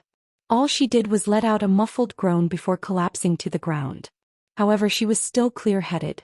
She felt that all the strength in her body was quickly dissipating, including the spiritual mist in her dantian's qi that she had painstakingly cultivated for more than 10 years. Even the spiritual mist in her dantian was quickly dissipating. Her eyes widened as she stared at the dark figure sitting lazily in front of her. Only then did Rong Yuehong realize that the man who'd been silently watching the show was none other than the legendary slaughtering king. Li Mo beckoned to Rong Yuehong, and the silver needle flew out of her abdomen and back into Li Mo's hand. Everyone in the courtyard forgot to breathe, including the Empress and the Emperor. It was so quiet that they could almost hear the sound of the needle landing in Li Mo's palm. What a high-grade silver needle. Li Mo picked up the needle, which glinted coldly between his fingers. Everyone's gaze couldn't help but shift from Li Mo to the needle. High-grade spiritual weapons were already incredibly valuable, and high-grade hidden weapons were even rarer. In the art of forging, the more intricate a weapon was, the more difficult it was to forge. A hidden weapon as intricate as the one in Li Mo's hand would be hard to find in the entire Li Kingdom. The Empress finally snapped out of her daze. Everything had happened too quickly and she hadn't had a chance to stop it. She hurried to Rong Yuehong's side, knelt down and placed a hand on Rong Yuehong's wrist. When Rong Yuehong saw the Empress walk over, she collapsed into the Empress's arms. "Auntie, save me," she said in a weak voice. The Empress loosened her grip, and Rong Yuehong's lifeless hand fell to the ground with a thud. The Empress sighed. "You won't die, but you're crippled." "Crippled? Auntie, what do you mean?" Rong Yuehong stared at the Empress in disbelief. The Empress stood up and tidied up her phoenix robe. "Your sea of qi has been destroyed and your spiritual perception has been destroyed. From now on you'll be an ordinary girl." No. Rong Yuehong shook her head. Rong Yuehong shook her head indignantly. "And I'm the most talented member of the Rong family. I became a 3rd-rank blade master when I was 6 and a 4th rank when I was 10. Last month I became a 6th-rank blade master. Auntie, you can't give up on me like this. You have to help me." The Empress frowned. This crying niece of hers was giving her a headache. She had spent so much of the family's wealth to raise her, but she didn't have the slightest bit of intelligence despite all. She had already warned her brother not to spoil him too much. Otherwise, something bad would happen sooner or later. Rong Tianling, on the other hand, didn't care. Who in the Li Kingdom dared to challenge the Rong family? Even the current emperor had to greet him with a smile, so why couldn't his daughter be arrogant? However, he'd forgotten that there was one person in the Li kingdom whom they couldn't afford to offend. The Empress turned to Li Mo a little puzzled. The slaughtering king had always been elusive, and he rarely interfered with the affairs of the court. Why had he suddenly appeared at the flower viewing party? It had been 3 years since the Empress had seen Li Mo. If he hadn't made a move, the Empress wouldn't have noticed his presence at all. With the slaughtering king's help, no one can save you. The Empress didn't even look at Rong Yuehong. Instead, she turned to Li Mo. You have to thank the slaughtering king for sparing your life. Li Mo continued to fiddle with the needle in his hand when he saw that the Empress was waiting for him to speak. He lazily said, You don't have to thank me. I've never known mercy. I didn't kill her because I felt that being a cripple was more painful than being a dead person. Li Mo's calm words caused the atmosphere in the courtyard to grow even colder. Someone couldn't help but suck in a breath of cold air. If a woman in a family didn't have the talent to cultivate, she would only be used as a tool for marriage alliances. Women without cultivation, no matter how noble their status, could only be a concubine. Rong Yuehong had been the center of attention ever since she was born, and she had always been the one to pick on others. It was hard to imagine what it would be like for her to be trampled on by others as a concubine. I don't want to. Rong Yuehong immediately broke down. And I don't want to be a cripple. Kill me, kill me. She wailed as she hugged the Empress's leg. The Empress turned to the 4 warriors in annoyance. Hurry up and send the young miss back to the Rong manor. The 4 warriors immediately rushed forward and dragged Rong Yuehong out of the courtyard. Even from afar she could still be heard howling, Yunruan, I won't let you go even as a ghost. The Empress narrowed her eyes as she looked at the soul-chasing needle in Li Mo's hand. That was the Yun family's heirloom, and she couldn't help but be angry at Rong Tianling for letting his wastrel daughter waste such a precious treasure. Just as she was contemplating how to get the soul-chasing needle back, Li Mo said coolly, This was personally delivered to me by the Rong family. I'll take it as a token of respect. With a flip of his hand, the silver needle disappeared without a trace. The Empress's eyes twitched, but she didn't say anything else. 4th brother, I didn't expect you to join in on the fun. Li Xiu laughed at Li Mo before turning to the eunuch by his side. Let the banquet begin. The eunuch, who had been dozing off, immediately stood up and announced in a shrill voice, Ladies and gentlemen, please take your seats. Empress, let's begin. Li Xiu smiled at the Empress, who was still standing there. The Empress wasn't willing to give up her family's treasure just like that, but there was nothing she could do about Li Mo. All she could do was walk over to Li Xiu's side and sit down. The scions of the Yun family immediately tidied up their clothes and returned to their seats as if nothing had happened. Yun Ruyao, on the other hand, looked at the empty seat beside her in shock. Rong Yuehong was a 6th-rank blade master, but what about Yun Ruoyan? How could anyone have broken through so quickly? It hadn't even been half a month since she'd left the imperial territory, but she'd already jumped from 4th rank to 7th rank? Could Yun Ruoyan really be a demon? She looked around her frantically, but she didn't see Yi Qianying or Pei Zio. Her heart was a complete mess. She squatted by Li Mo's table and was just about to get up when a slender jade-like hand stretched out in front of her. She was a little dazed. This was the hand that had caught a high-grade hidden weapon with a single hand. How strong must one's cultivation be to do that? Seeing that she didn't respond, Li Mo grabbed her arm and pulled her into his embrace. This action caused the crowd, who had just calmed down, to gasp again. The slaughtering king hugged the ugly girl from the Yun family. Although she didn't look as annoying as before, how could the slaughtering king eat her up? His taste was too heavy, wasn't it? Li Qianhan tactfully took a seat somewhere else, leaving enough space for the 2 of them to talk. Faced with the crowd's shocked gazes, Yun Ruoyan blushed. Although she had lived 2 lives and had experienced many things between a man and a woman, that didn't mean that she was an open-minded person. On the contrary, she was quite conservative. Even when she had been poisoned, she hadn't crossed her bottom line. How could she allow someone to take advantage of her now? What she didn't know was that, in the eyes of the crowd, it wasn't Li Mo who was taking advantage of her, but her ugly self. Let go of me, Yun Ruoyan said, pressing against Li Mo's chest. Be good. Li Mo's voice whispered into her ear. Isn't it good to rely on others once in a while? You did a good job just now. Just now. Yun Ruoyan froze. Was he referring to her seeking shelter by his side? Please, that was a life and death situation. How could it compare to this? Slaughtering king, you're too dangerous. I can seek shelter from time to time, but I don't dare to do it all the time, Yun Ruoyan replied, still trying to break free. Li Mo's hands didn't seem to be exerting any force and he didn't even hurt her, but it was as if he were handcuffs made of steel. Yun Ruoyan struggled for a long time but to no avail. She turned to glare at him angrily, only to see that his dark eyes were filled with mirth. She couldn't help but feel even angrier, but she stopped struggling. She wasn't the kind of person who would throw an egg at a rock.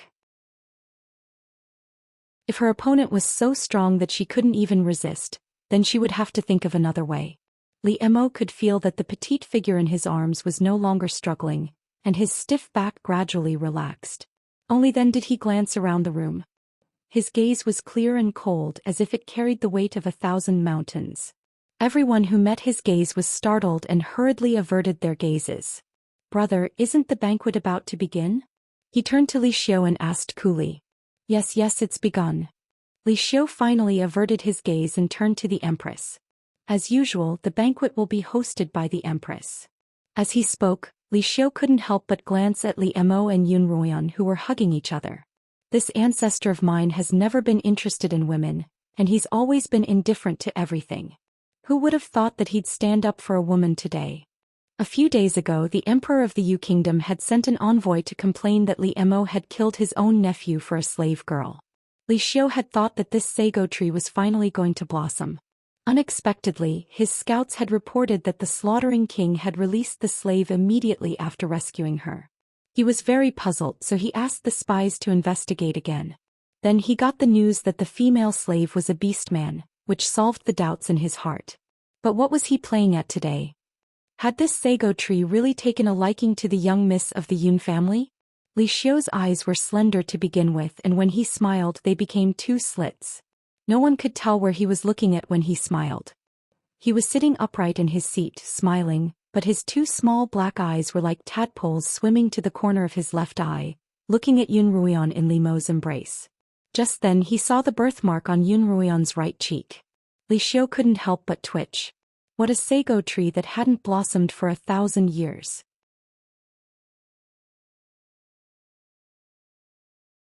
Chapter 77. Li Xiu's thoughts couldn't help but wander back to 10 years ago, when the previous emperor was still alive and he was still the crown prince. One day the previous emperor brought back a boy of 7 or 8 years old, announcing that he'd just found the boy, the 4th prince of the Li Kingdom, and that his name was Li Mo. Li Xiu believed the emperor's words at first, but as time passed he grew more and more suspicious, because the boy bore no resemblance to his brother at all. Both his appearance and cultivation talent seemed to surpass that of a mortal. Li Mo's personality was quite eccentric, and in the first 3 years of his life, no one had ever heard him speak a single word. He was as cold as a block of ice, and although he never scolded his servants, the palace maids and eunuchs were all afraid of him. Even Li Xiu's children, who were about the same age as Li Mo, didn't dare to provoke him.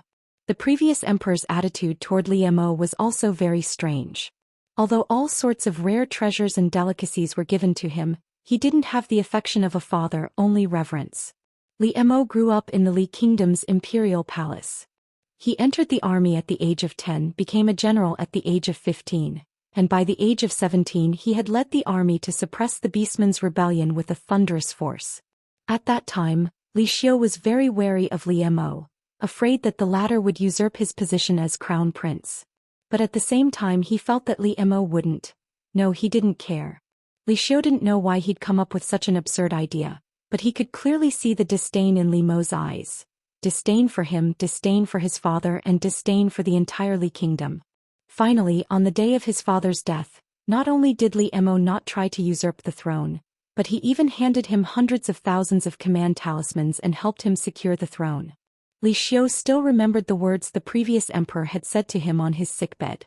Xiu, as long as you serve Li Mo well, you'll be able to preserve the Li Kingdom's 1,000-year legacy. Emperor, do you think Mayer's dancing has improved? The Empress's voice rang out by his ear, and Li Xiu turned his attention to a beautiful woman in the middle of the garden. That was his eldest daughter, Li Mei. Yes, Mayer's dance is very good. Li Xiu praised with a smile. He raised his eyes and glanced at the princes and princesses sitting below him. Other than the second prince, Li Qianyuan, who was away on official business, the fourth prince, Li Qianyue, who was often absent from the palace, and a few princesses who were already engaged and waiting to be married, almost everyone else was present. No, there's still one missing. Li Xiu's smile faded a little. Why isn't the crown prince here yet? The empress coughed lightly and said, he must have been delayed by something. I've already sent someone to call him. I'm afraid it's another matter of walking a horse and running an eagle. Li Xiu's smiling face finally sank. Seeing that Li Qianxia wasn't around, the empress had sent people to search for him, but after searching the entire palace she still couldn't find him. The empress saw that the emperor's face had rarely darkened, so she turned around and ordered her attendants to search again. It was no wonder that the palace maids couldn't find Li Qianxia. He was currently busy in a dark room in the back garden. Brother Zhou, help me. I'm so uncomfortable. Yi Qianying's aphrodisiac had already reached its peak, and she writhed in agony as she wrapped herself tightly around the naked man. The man quickened his movements, straightened his back, and with a grunt, he flipped over and lay down in the flowering shrubs. Yi Qianying was finally cured of the aphrodisiac, and she fainted from exhaustion. The man rested for a moment before putting on his purple robe. As he glanced at the naked woman on the ground, his eyes shone with disdain. This man was none other than the crown prince, Li Qianxia. He had actually been the first to arrive at the summer palace. Seeing that there was no one in the garden yet, he wandered around by himself. As he strolled, he suddenly heard a familiar voice. He craned his head to look, but what he saw gave him quite a fright.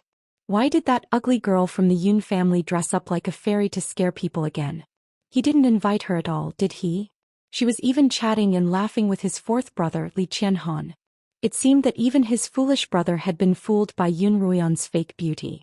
He had originally wanted to expose Yun Ruian's ugly appearance, but when he thought of how he had run away in fear that night, he decided against it. If he were to expose Yun Ruian, he would become a laughingstock. Moreover, Li Qianxia wanted to see what his usually carefree third brother's expression would be like when he saw the beauty by his side suddenly change. Even so, he didn't want to go to the flower viewing party anymore. His goal at the flower viewing party was to see the beauties in the first place, and with such a disgusting, ugly girl around, how could he possibly be in the mood to admire the beauties? As a result, he planned to apply for sick leave from the Rong Empress when the party was about to start. The flower viewing party usually began after dark, when the moonstones were at their brightest. It was only dusk and it was still early. Li Qianxia strolled around the gardens. As the crown prince, Li Qianxia had been quite busy recently. First he had gone to the Yu Kingdom to visit his family, then returned with Li Xiu to the Minghuang Mountain to hunt. Finally, he'd had some free time these past few days to train his horse and walk with his hawk. It had been a long time since he'd last visited the gardens. In the distance he saw that in the corner of the courtyard, there was an exceptionally beautiful magnolia tree. Under the cover of the dusk, it emitted a beautiful golden light. His footsteps turned and he couldn't help but walk over. As soon as he reached the tree, he heard a series of flirtatious whispers coming from the bushes nearby. Brother Zhou, give it to me quick. Yi Qianying urged impatiently. No, this is the imperial palace. We can't do it here. Pei Zhou refused. I can't take it anymore, I'm so sad. Yi Qianying was on the verge of tears. Pei Zhou seemed to have sensed that something was wrong with Yi Qianying. Back in the garden, he had been dueling with someone when Yi Qianying had suddenly called him out, saying that she had something important to tell him. Pei Zhou had followed her to this secluded place, where Yi Qianying had begun to wrap herself around him. For a moment Pei Zhou felt dizzy. He knew that Yi Qianying liked him, but he'd always been the one to initiate intimacy and it was usually just hugging. He'd never crossed the line like this before. Qianying, what's wrong? He asked, grabbing Yi Qianying's naughty hand. Yi Qianying still had a shred of reason left in her. Her clothes were disheveled and she lay limply in Pei Zhou's arms. She opened her mouth and blew out a scorching breath, all of it landing on Pei Zhou's neck. I've been poisoned, save me. After saying this, Yi Qianying completely lost her mind, and began to tug at Pei Zhou's clothes. Pei Zhou's heart was in turmoil and he didn't know what to do. Li Qianxiao looked disdainfully at the two lovebirds in the flowering shrubs, but at the same time he truly admired their audacity. He'd only dared to think about it, but he'd never actually put it into action. He'd wanted to summon the palace servants to capture these two and hand them over to the empress, but upon closer inspection he realized that these two were familiar faces. Pei Zhou couldn't be more familiar with them. The first time Li Qianxiao had visited a red light district, he'd been the one who'd brought him there. Because of how strict the palace's rules were, he'd often come to the Pei family to visit. The Pei family was a place of debauchery and debauchery filled with beauties. It could be said that it was Li Qianxiao's paradise. However, Li Qianxiao wasn't a fool. He knew what the Pei family wanted from him, and he'd told his father many of the secrets of officialdom over the years in his half-drunken stupor. Thus they didn't owe each other anything. As for Yi Qianying, Li Qianxiao only knew that she was a daughter that the Yi family had been fostering with the Yun family. Ever since she was young she'd been adorable, but who would have thought that she'd be so unrestrained? Li Qianxiao narrowed his eyes as he looked at Yi Qianying's blushing skin. So what if they were having an affair? Why did they have to resort to drugs? He couldn't help but feel a burning rage in his heart. He was very familiar with the surroundings of the summer palace, and he knew that there was a greenhouse nearby where no one would be at this hour. No longer suppressing his desire, he stepped forward and knocked Pei Zhou unconscious with a single palm strike. In for a penny, in for a pound, he carried Yi Qianying to the greenhouse. Li Qianxiao took one last look at Yi Qianying, who was still lying in the greenhouse. The corners of his mouth curled up and he turned to leave. Li Qianxiao had unknowingly cured Yi Qianying of her poison, and he felt that he'd done something good for her, so his mood improved. Apricot blossoms in the dawn, deep green in the evening, smoothing the sand. Drifting through a myriad of flowers, not a single leaf stains me, not a single leaf stains me, not a single leaf stains me. Your Highness, I've finally found you. Eunuch Chong, the Empress's personal attendant, heard Li Qianxiao's humming from afar and hurriedly ran over. Eunuch Chong, what business do you have with me? Li Qianxiao asked with a smile.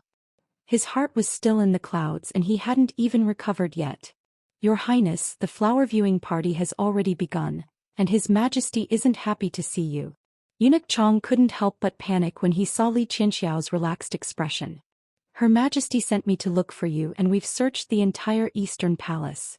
So you were admiring the flowers in the Summer Palace.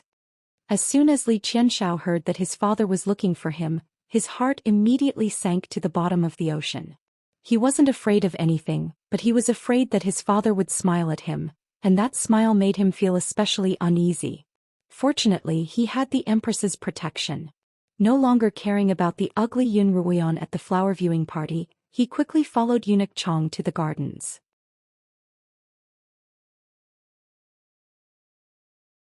Chapter 78. As soon as Li Qianxiao entered the garden, the first thing he saw was Li Mo, sitting right behind Li Xiu and Yun Ruoyan in Li Mo's arms. He stopped in his tracks, his heart filled with shock. Why would his uncle, whom he hadn't seen in a long time, suddenly appear at the flower viewing party with Yun Ruoyan in his arms? Could it be that he had also been deceived by her disguise? But that ugly girl wasn't wearing a veil. Li Qianxiao immediately averted his gaze from Yun Ruoyan's face. That glance had stung his eyes. Xiao, why haven't you returned to your seat yet? What are you standing there for? The Empress rebuked. Li Qianxiao raised his head to see Li Xiuxiu staring at him with narrowed eyes. He immediately lowered his head, bowed and retreated to his seat. In the middle of the garden, two scions from different families were engaged in a sparring match. Li Qianxiao was bored by the spectacle when he heard Li Xiu's question. Where did you go just now? Father.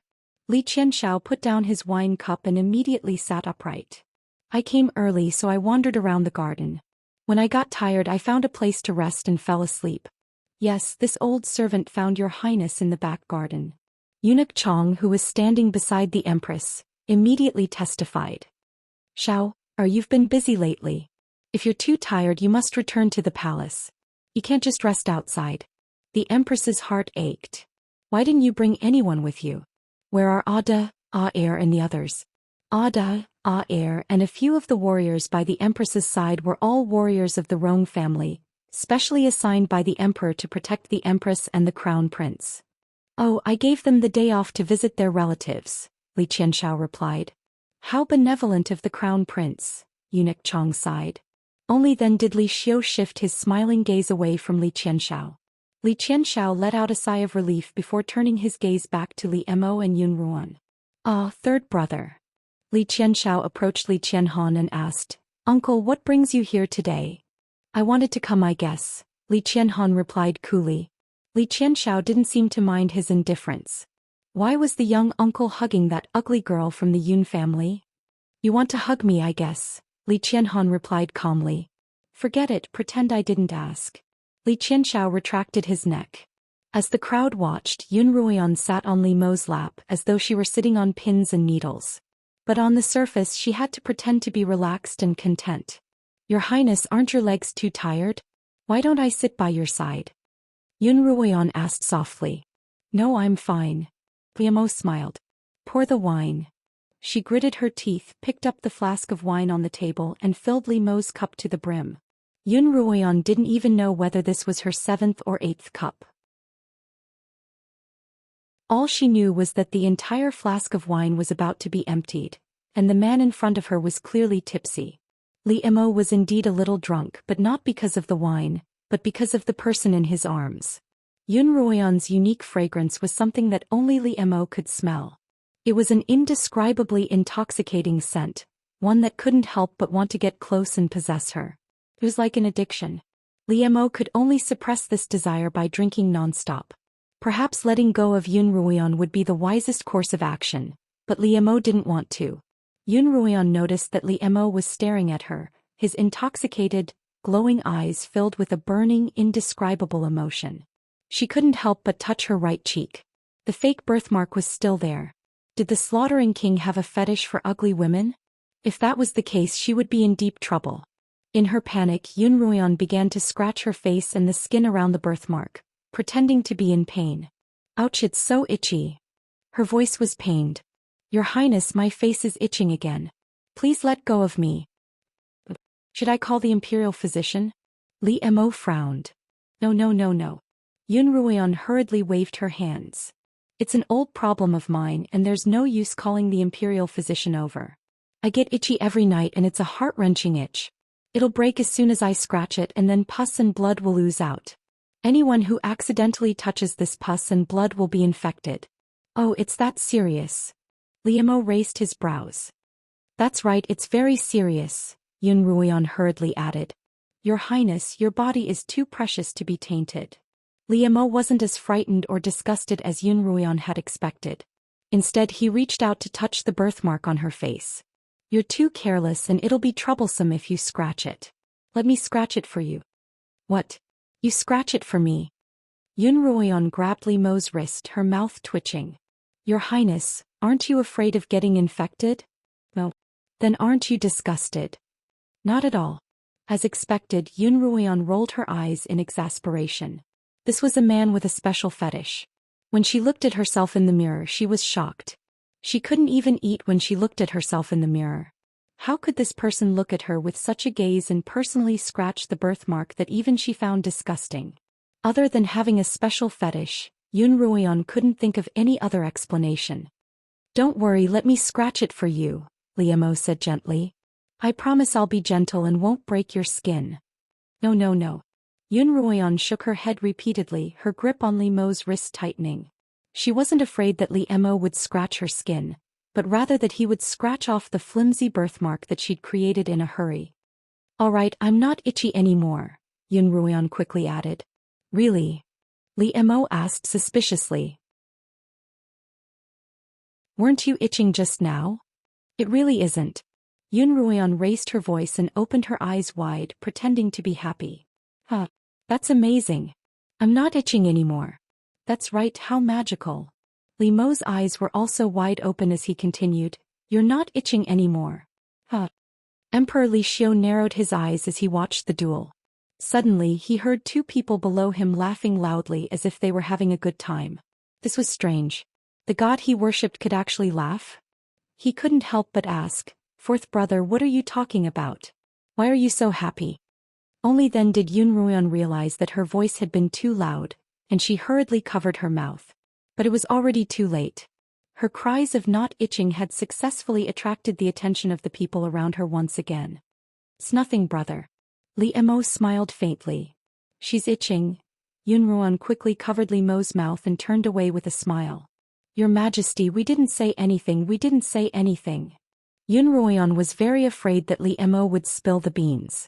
If the emperor summoned the imperial physician on the spot to examine her face, wouldn't she be exposed?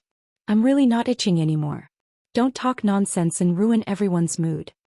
Yunruan sat in Li Mo's lap, one hand holding his wrist and the other covering his mouth, her gaze menacing.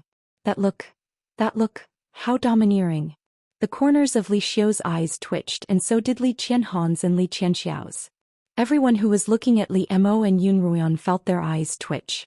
Just what kind of ability did this ugly girl from the Yun clan have? How could she sit in the slaughtering king's lap, grab his wrist and cover his mouth? How could she threaten him with her gaze? At this moment the slaughtering king was enjoying himself immensely. He could feel the fragrance of the fair hand covering his mouth, and he subconsciously stuck out his tongue to lightly lick the palm of that hand. Ah! As if she'd been struck by lightning, Yunruan flung her hand away, her hair standing on end. Miss Yun, what's the matter? Li Xiu turned to her once more. No, nothing. Yunruan immediately retracted her bristling hair and forced a smile, but the corners of her eyes couldn't help twitching. Li Mo's smile was about to spill out of his eyes, and the rage he'd felt after being ambushed by a certain someone in the Phoenix Orchid Lake had dissipated. Yunruan still couldn't break free from Li Mo's grasp, and she could only wipe her palms with the hem of his robe. You're sick, pervert. She glared at Li Mo as she wiped her palms. Although Li Xiu's eyes were focused on the duel, his attention was entirely on Li Mo and Yunruan. Although he didn't understand why, he was certain that Li Mo was interested in Yunruan. However, that ugly girl didn't seem to be too happy about it. At a time like this, as the elder brother, he naturally had to put in more effort for his younger brother.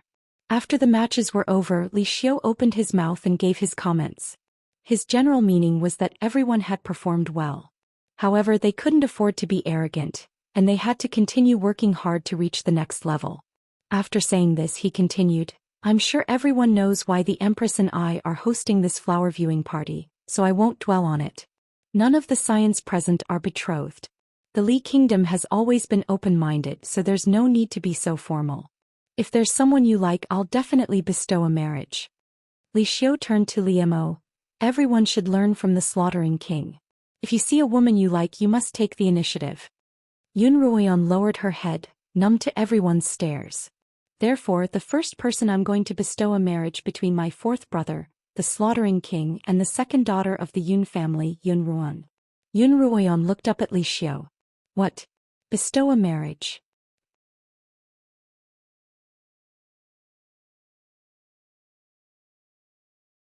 Chapter 79. Li Xiu could tell that Li Mo was the one who took the initiative, while Yunruan was the one who had the upper hand. However, Yunruan's reaction was far more intense than he had expected. I don't want to. Yunruan screamed, and her sudden burst of strength allowed her to break free from Li Mo's control. I don't agree to this betrothal. Yunruan stood up from Li Mo's embrace and emphasized once more. Li Qianxiao had been drinking a mouthful of wine. When Li Xiu proposed that Yunruan and Li Mo be betrothed to each other, he almost choked on his drink. When Yunruan cried out, I'm not willing, he almost spat out the wine in his mouth. She didn't want to betroth him. Everyone present was stunned. This ugly girl from the Yun family was actually refusing to betroth her to the slaughtering king.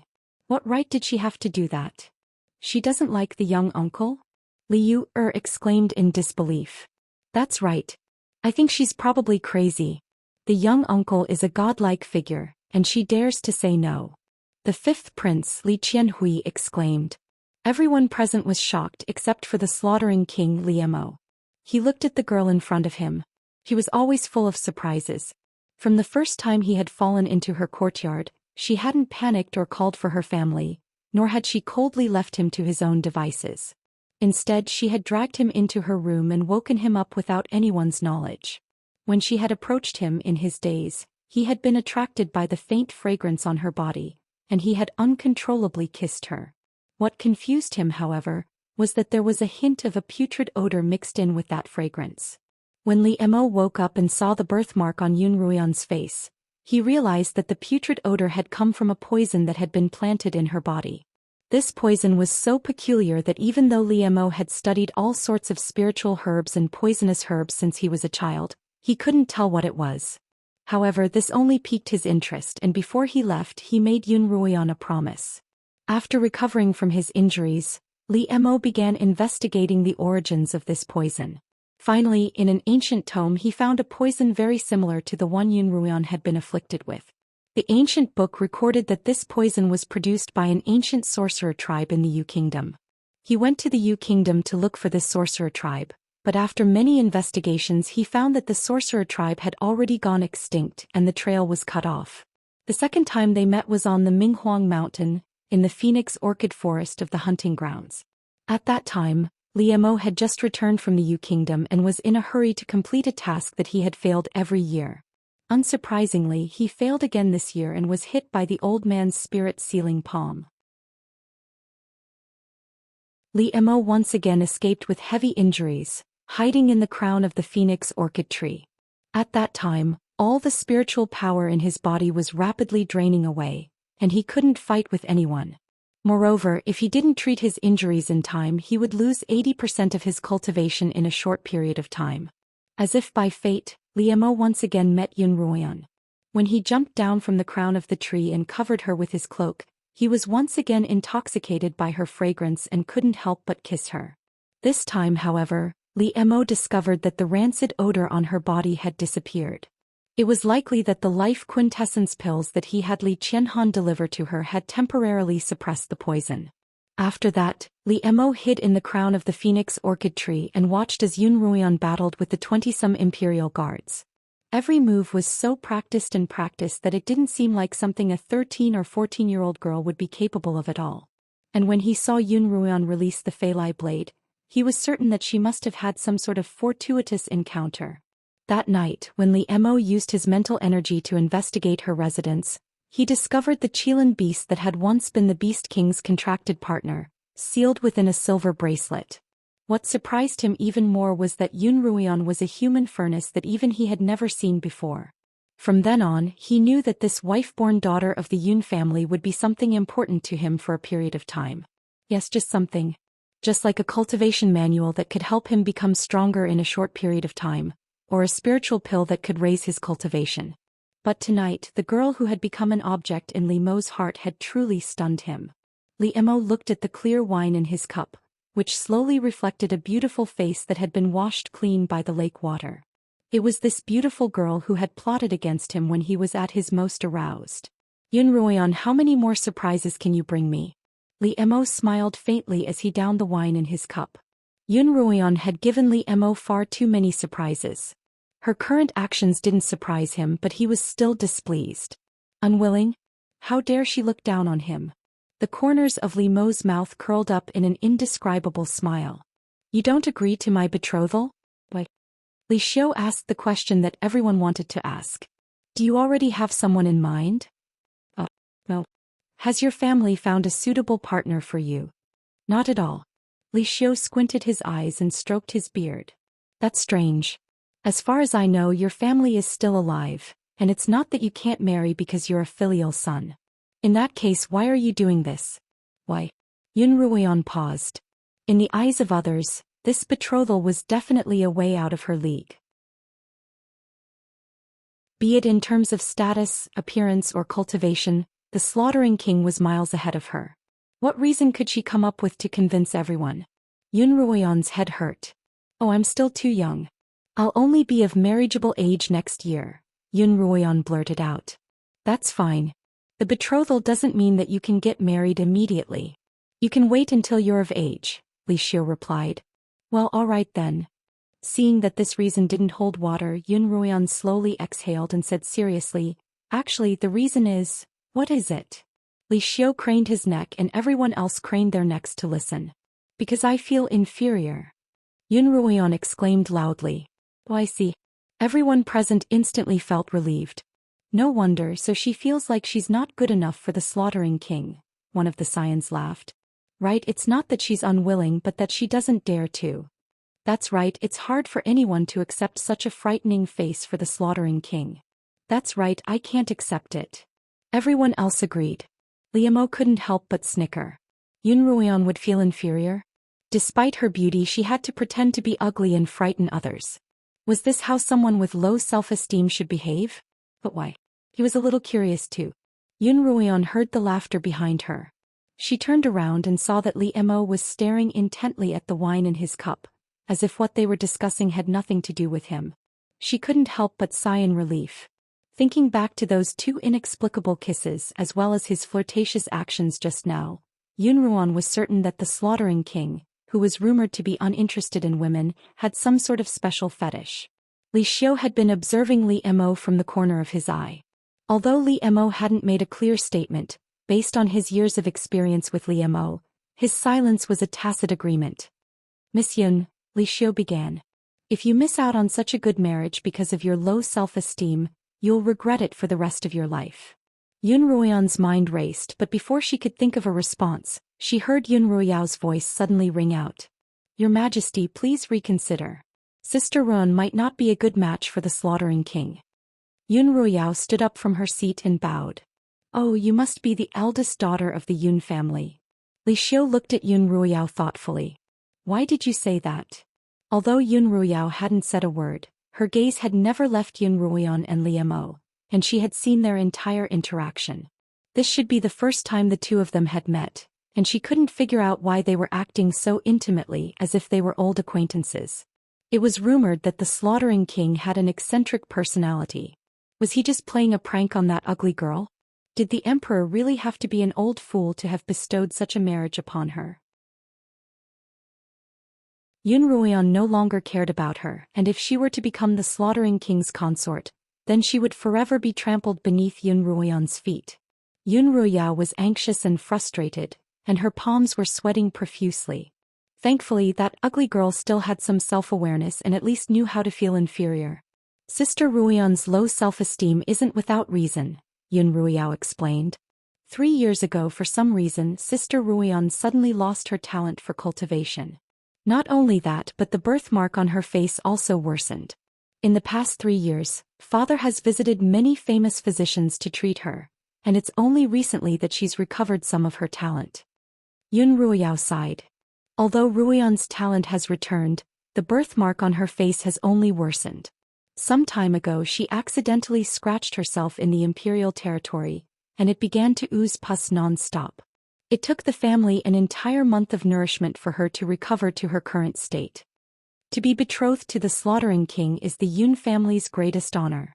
However, I can't hide my sister's strange illness just because of that, nor can I go against my conscience and covet this honor. Moreover, if my sister's illness recurs in the future and His Majesty and His Highness find fault with it, the one who will be hurt the most will be my poor sister Ruan. Yunruoyao raised her head and looked at Li Xiu sincerely. So, Your Majesty, please reconsider. Her words were reasonable and reasonable. Everyone present was moved by her words.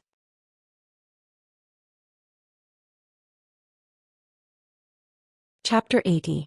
If Yunruoyan didn't know her sister all too well, she might have been moved as well. She looked at Yunruoyao, thinking that her sister was truly too smart. Why hadn't she thought of this reason? Although Yunruoyao wasn't doing this out of kindness, she still had to find an opportunity to express her heartfelt gratitude to her father for visiting famous doctors and using many spiritual herbs on him. So not only is the Yun family's daughter ugly, but she also has a nasty disease. But how pitiful for her to be afflicted with such a strange disease at such a young age. That's right. Look at how her birthmark turns red and black one moment and looks so strange. So it's because of this nasty disease. Not only hasn't she been abandoned, she's even maintained her status as the sole wife-born daughter of the Yun family. They didn't hide the truth just because they could marry into the imperial family. The Yun family's reputation for benevolence is indeed well-deserved. That's right, the daughters of the Yun family must all be of noble character. Even if Yunruoyan can't marry a princess, she'll still be the cream of the crop. The discussion quickly shifted from Yunruoyan's birthmark and nasty disease to the Yun family's morals and traditions. This was out of Yunruoyao's expectations. She had been a little worried that her father would reprimand her for ruining the betrothal, but now she didn't have to worry anymore. The Empress, who had been observing the proceedings, turned to Eunuch Chong and reprimanded him in a low voice. Who sent this invitation? Didn't they do any research beforehand? How ridiculous. I don't know either. Eunuch Chong replied fearfully. The Empress glared at him fiercely, then turned to Li Xiu and said, Your Majesty, this marriage is indeed inappropriate. Li Xiu finally began to hesitate. He still hoped to be able to provide for Li Mo and his descendants for a long time to come. He couldn't allow Li Mo to marry a sickly woman. Li Xiu narrowed his eyes. Just as he was about to speak, he was interrupted by an elegant and magnetic voice. Yan, so you really do have your own reasons. Li Mo slowly stood up from his seat, his dark eyes looking at Yun Ruoyan affectionately. I've already told you that I don't despise you, so don't feel inferior. Yun Ruoyan's scalp went numb as she stared at him, speechless. But I despise you. Yun Ruoyan stared at Li Mo, her eyes wide open and her mouth agape, but she didn't dare speak the words in her heart. Sigh. Li Mo suddenly sighed. Yan, if you really can't get over it, why don't we postpone the betrothal for now? I'm quite skilled in medicine and I'm confident that I'll be able to cure you completely. How about we talk about marriage then? The corners of Yun Ruoyan's eyes twitched. I'm only 13 and you're already in your 20s. If you're really not in a hurry, why don't you just wait? Anyway, I have a lot of powder to fake birthmarks. Following this, Yun Ruoyan put on a very moved expression and said, Your Highness, Ruoyan is truly unable to repay your kindness. Then devote yourself to me. A low, seductive voice suddenly rang out in Yun Ruoyan's mind. Yun Ruoyan froze. Li Mo was smiling at her, but his lips hadn't moved at all. Then who was talking to her just now? Was it Qiuqiu? No, that definitely wasn't Qiuqiu's voice. Yun Ruoyan only felt that the voice was somewhat familiar, as if she had heard it somewhere before, but she couldn't remember where exactly. Yan, you're not feeling well, so don't stand there any longer. Come into my arms. Without another word, Li Mo pulled Yun Ruoyan back into his embrace. Li Xiu's eyes widened, the Empress's eyes widened, Yun Ruoyao's eyes widened, and everyone else's eyes widened. Third brother, why would the young emperor like such an ugly, sickly woman? Li Qianxiao turned to look at Li Qianhan, who didn't seem surprised in the slightest. Of course he wants to. Li Qianhan's lips curled up. If that's the case, well, that's great. Li Xiu immediately laughed. That's great. Do you see, the men of the Li kingdom should be as loyal as the slaughtering king? The flower-admiring banquet is not only a place to exchange cultivation and martial techniques, but also to communicate with others. Everyone, don't hold back. You can do whatever you want next. Li Xiu stood up from the red sandalwood-carved dragon throne and said passionately, My sons, once you fall in love with a good girl, don't be influenced by other factors. Listen to your heart. With the slaughtering king as a role model and the emperor's words, the slaughtering king was no exception. The princes and princesses, who were already tired of sitting, immediately left their seats and went to chat with the young masters and ladies who were pleasing to the eye. Miss Yun, I've heard that your cultivation is quite high. Would you mind giving me a few pointers? A man dressed in blue walked up to Yun Ruoyao and smiled. Only then did Yun Ruoyao recover from her daze. She hurriedly said modestly, I wouldn't dare. Let's exchange pointers. After that, she followed the young man to a corner to discuss their cultivation and feelings. Before she left, however, she glanced back at Li Mo and Yun Ruoyan, and her suspicions deepened. What do you mean? Yun Ruoyan couldn't help but ask. Pour the wine. Li Mo reclined lazily in his seat, looking as relaxed as ever. However, whenever Yun Ruoyan showed the slightest sign of struggling, an invisible force would immediately suppress her. Li Mo looked at Yun Ruoyan, who was in his arms, like a kitten whose fur was bristling. She wanted to bare her claws, but when she realized that her opponent was a lion, she had no choice but to retract them. How adorable. Pour the wine and I'll tell you. Li Mo smiled as he moved his cup closer to Yun Ruoyan. Yun Ruoyan sighed angrily. She picked up the flask in front of her and flipped it upside down, filling the empty cup with wine. Then she slammed the flask back onto the table. Is this enough? She turned to Li Mo. Tell me, what do you mean by that? Li Mo stared at the cup, his expression turning serious. Come closer, I'll tell you. Although Yun Ruoyan was still in Li Mo's embrace, her upper body was leaning away from him. In front of so many people, I can't eat you, Li Mo murmured. I don't want to tell anyone else. Alright. Yun Ruoyan moved closer to Li Mo, tilting her left cheek toward him, ready to listen. Li Mo's gaze involuntarily moved from Yun Ruoyan's round ears to her white jaw and slender neck, then to her long eyelashes, her sharp nose and her fair cheeks. Then he couldn't help but move closer again. Hey, what are you doing? Yun Ruoyan, who had been secretly kissed, let out another loud yelp. After that she looked around anxiously. Thankfully her scream was drowned out by the noise below. Because I've discovered that I've really fallen for you. Before Yun Ruoyan could explode, Li Mo sighed. What should I do? You. Yun Ruoyan's eyes were about to pop out of their sockets. You're crazy. Pervert. The garden was bustling with activity, and a crowd of young men and women sparred, chatted and laughed. The flower viewing party had reached its climax. But apart from Yun Ruoyan, Yun Ruoyao and Li Qianxiao, no one noticed that two people were missing from the party. By the time Pei Zio woke up, the sky was completely dark and Yi Qianying wasn't by his side. He wanted to stand up, but as soon as he moved he felt a sharp pain in the back of his neck. He had clearly been ambushed from behind, but why had this person only knocked him unconscious after noticing them? If it were someone from the palace, wouldn't that person have reported them? If not, who else could have appeared here at that time other than palace servants?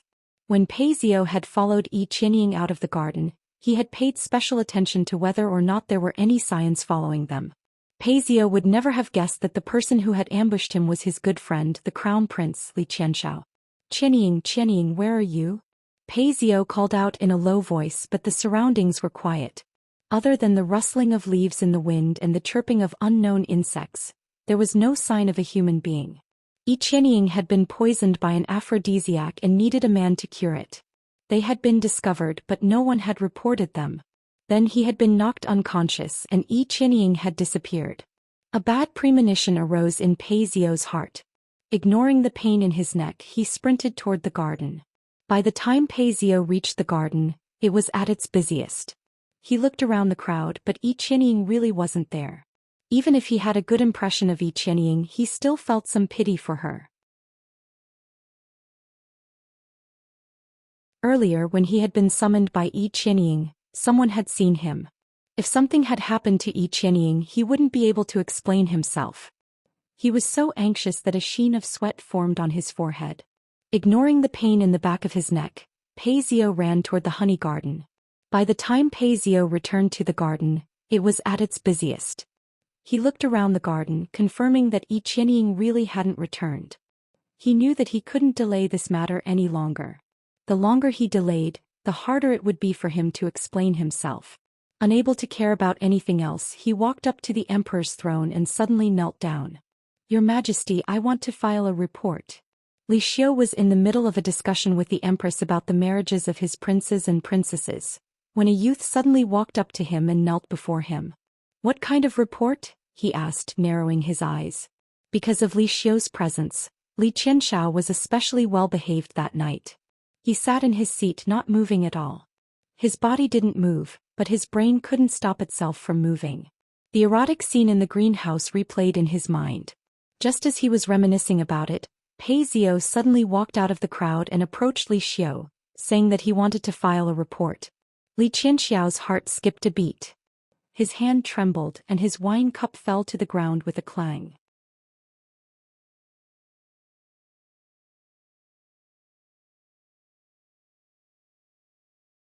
Chapter 81. Li Xiu faced the kneeling Pei Zio, but his sharp gaze turned to Li Qianxiao. In each of the 4 empires on the Qinyuan continent, there had been more than one instance of a crown prince usurping the throne. With history as a mirror, the emperors of the empires all treated their crown princes with both kindness and authority. Li Xiu had experienced this, and Li Qianxiao was naturally no exception. Li Qianxiao shivered when Li Xiu's gaze landed on him. Forcing himself to calm down, he bowed to Li Xiu. I've had a little too much to drink. Li Xiu snorted coldly before returning his gaze to Pei Zio. What case do you want to report? Paisio took a deep breath and calmed himself down. Only then did he reveal how he had been knocked unconscious and how Yi Qianying had disappeared. Of course he left out the fact that Yi Qianying had been poisoned. Yun Ruoyan, trapped in Li Mo's embrace, also pricked up her ears. Yi Qianying had poisoned her, and when Yun Ruoyan didn't see Yi Qianying or Paisio upon her return, she guessed that the two of them must have gone to find a place to neutralize the poison. She had been planning to use this incident to deal with the two of them once she returned, but things had developed in such a way that she hadn't expected. Yi Qianying had disappeared. What? Sister Qianying has been kidnapped? What should we do? Yun Ruoyan cried out in Li Mo's embrace, her concern obvious. Don't worry too much. This is the Imperial Palace and we'll definitely be able to find your sister. Li Mo had sent Li Qianhan to investigate Yun Ruoyan's situation in the Yun family, and he naturally knew that her relationship with her sisters wasn't as harmonious as it seemed on the surface. Yun Ruoyan's sudden concern piqued Li Mo's interest. What was she up to this time? However, no matter what Yun Ruoyan was up to, Li Mo was more than willing to play along with her. As a result, he turned to Li Xiu. Brother, who would be so bold as to ambush and kidnap someone in the palace? The culprit must be punished severely. Of course. Li Xiu's smiling face turned serious. He immediately summoned the guards and ordered them to search the entire palace. They had to find the missing Yi Qianying and capture the culprit. In his anxiety, Paisio hadn't noticed Yun Ruoyan and Li Mo until Yun Ruoyan's scream caught his attention. When he saw Yun Ruoyan sitting in the slaughtering king's lap, he couldn't help but stare at the two of them for a moment longer. Yun Ruoyan suddenly raised her head and met Paisio's gaze. Although Paisio was surprised, he didn't panic. He only looked away after exchanging a glance with Yun Ruoyan. Seeing that he didn't seem to be lying, Yun Ruoyan couldn't help feeling suspicious. Had Yi Qianying really been kidnapped? So who could have done it? The royal palace of the Li Kingdom had always been heavily guarded, and it was extremely unlikely that anyone would be able to break through the layers of security and enter the rear courtyard to commit a crime, unless the perpetrator was someone from the palace. Yun Ruoyan's gaze swept across the yard. Some of the young masters in the yard were looking in her direction, discussing what had happened. Some were still doing their own things and weren't affected. However, not a single one of them looked like a thief. Yun Ruoyan's gaze swept across the yard, finally landing on the crown prince Li Qianxiao. When she saw him hunched over in the same position for a long time, her heart skipped a beat. Although Li Qianxiao was trying his best to hide it, the nervousness radiating from his heart couldn't escape Yun Ruoyan's eyes. When she recalled that the crown prince had arrived long after the flower viewing party had begun, as well as his character, Yun Ruoyan's heart immediately cleared up. She couldn't help but curl the corners of her mouth, revealing a smile of understanding. What happy memories have you had? Li Mo whispered into her ear. Can you say that you're having a good time with me? Yun Ruoyan's scalp tingled as Li Mo's warm breath brushed against her ear. She turned around with a fake smile. Slaughtering King, would you be interested in watching a good show? Since Yen'er is in such a good mood, how could I not accompany you? Li Mo smiled. The two of them smiled at the same time. Young Master Pei, Yun Ruoyan began. May I know where you and my cousin were attacked? Could you bring us there to take a look? I'm so anxious that I want to search for them myself. Sister Ruoyan, you're right. We can't just sit here and do nothing. Yun Ruoyan's request received a rare approval from Yun Ruoyao. Li Mo also spoke up. The palace is so large and it'll take a long time to search through every nook and cranny. In any case, the banquet is almost over, so why don't we all help out? Young Master Pei will lead the way, starting from the place where they were attacked. Li Xiu naturally wouldn't object to Li Mo's suggestion. As a result, the Emperor, Empress, and the 30-some scions followed Paisio to the rear garden. Paisio brought them to a small garden in the northwest corner of the garden where he stopped. This is the place where I was knocked unconscious. Yun Ruoyan looked around and frowned. Young Master Pei, why would Sister Qianying follow you to such a remote place? Yun Ruoyan's question immediately caused the crowd to whisper amongst themselves. The youths who were nearing adulthood and those who had just reached adulthood were beginning to understand the relationship between a man and a woman. Naturally, they could understand why a man and a woman would hide in such a remote corner. Sister Ruoyan, please don't misunderstand everyone, Paisio hurriedly explained. Qianying wasn't the one who followed me here. She was the one who told me to come here. I have a witness. I can testify for Brother Pei. Just then, the blue-clad man who had struck up a conversation with Yun Ruiyao walked out. Before the banquet began, Brother Pei and I were exchanging martial techniques. Missy suddenly came to find Brother Pei, saying that she had something important to tell him. She seemed really anxious, so young Master Pei left with her. I saw it with my own eyes. Oh, I see. Yun Ruoyan nodded. What urgent matter did my cousin have to tell you, young Master Pei? Pei Zio was so eager to extricate himself from the matter that he almost blurted out the fact that Yi Qianying had been poisoned, but he swallowed the words back down. If he did, it would only make things worse, so he decided to pretend that he didn't know anything. I don't know either. Before she could say anything, I was knocked unconscious. Finding Qianying is the most important thing right now, Yun Ruiyao said anxiously. All right, everyone, don't just stand there. Let's look around. As soon as Li Xiu gave the order, the crowd spread out to search the garden. A eunuch brought over chairs for Li Xiu, the empress, and Li Emo, fourth brother. Let them search. Let's rest for a while. Li Emo pulled Yun Ruoyan to Li Xiu's side. As soon as they sat down as if remembering something, he turned to Li Xiu. Brother, do you remember the greenhouse nearby? Of course I do. Li Xiu replied with a smile. That greenhouse used to be where he grew his flowers and plants, but when Li Emo arrived he took it over without a word, plucked out all his exotic flowers and plants and replaced them with medicinal herbs. Li Xiu's heart ached for a long time. Although Li Xiu was old enough to be Li Mo's father, he always seemed to lose out to Li Emo, fourth brother. Why are you suddenly asking about this? I haven't been to the summer palace in a long time. Would you be willing to accompany me to that greenhouse? Li Emo smiled.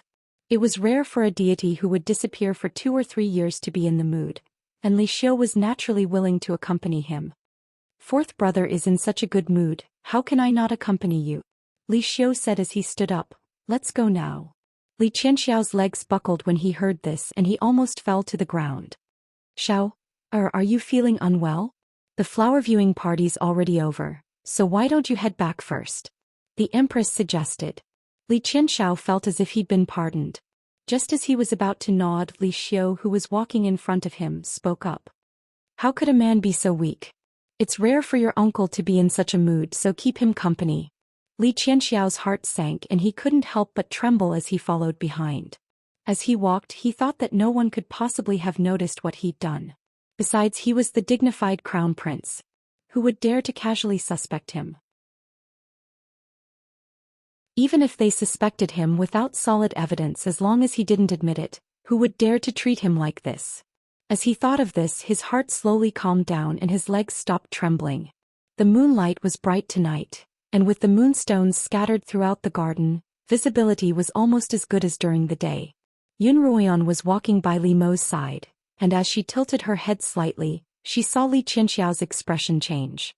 Her gaze landed on Li Qianxiao's violet gold crown, and when she saw that the bead on it was trembling so much that it looked like it was about to fall off, her smile widened even more.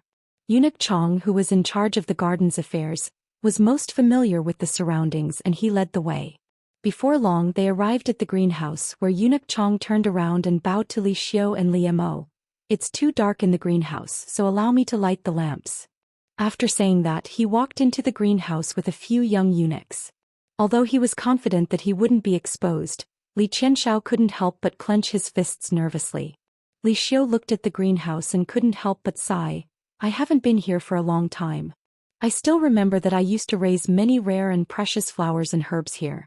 Unknowingly, a day has passed since I started tending to them. Those days of leisure are gone for good. Brother, it's the people's fortune that you're so diligent in governing the kingdom. Now that the Li kingdom is the leader of the 4 kingdoms, you've contributed greatly. Li Mo's rare flattery immediately elicited a hearty laugh from Li Xiu. Fourth brother, you're too kind. At this moment, a cry of alarm suddenly came from the greenhouse. Then Eunuch Chong stumbled out with a few young eunuchs and shouted in a shrill voice, Your Majesty, there's a woman in the greenhouse. You're tuning in to the Zhou Xian's Legacy YouTube channel. Don't forget to subscribe and join us on this journey to catch the most captivating stories.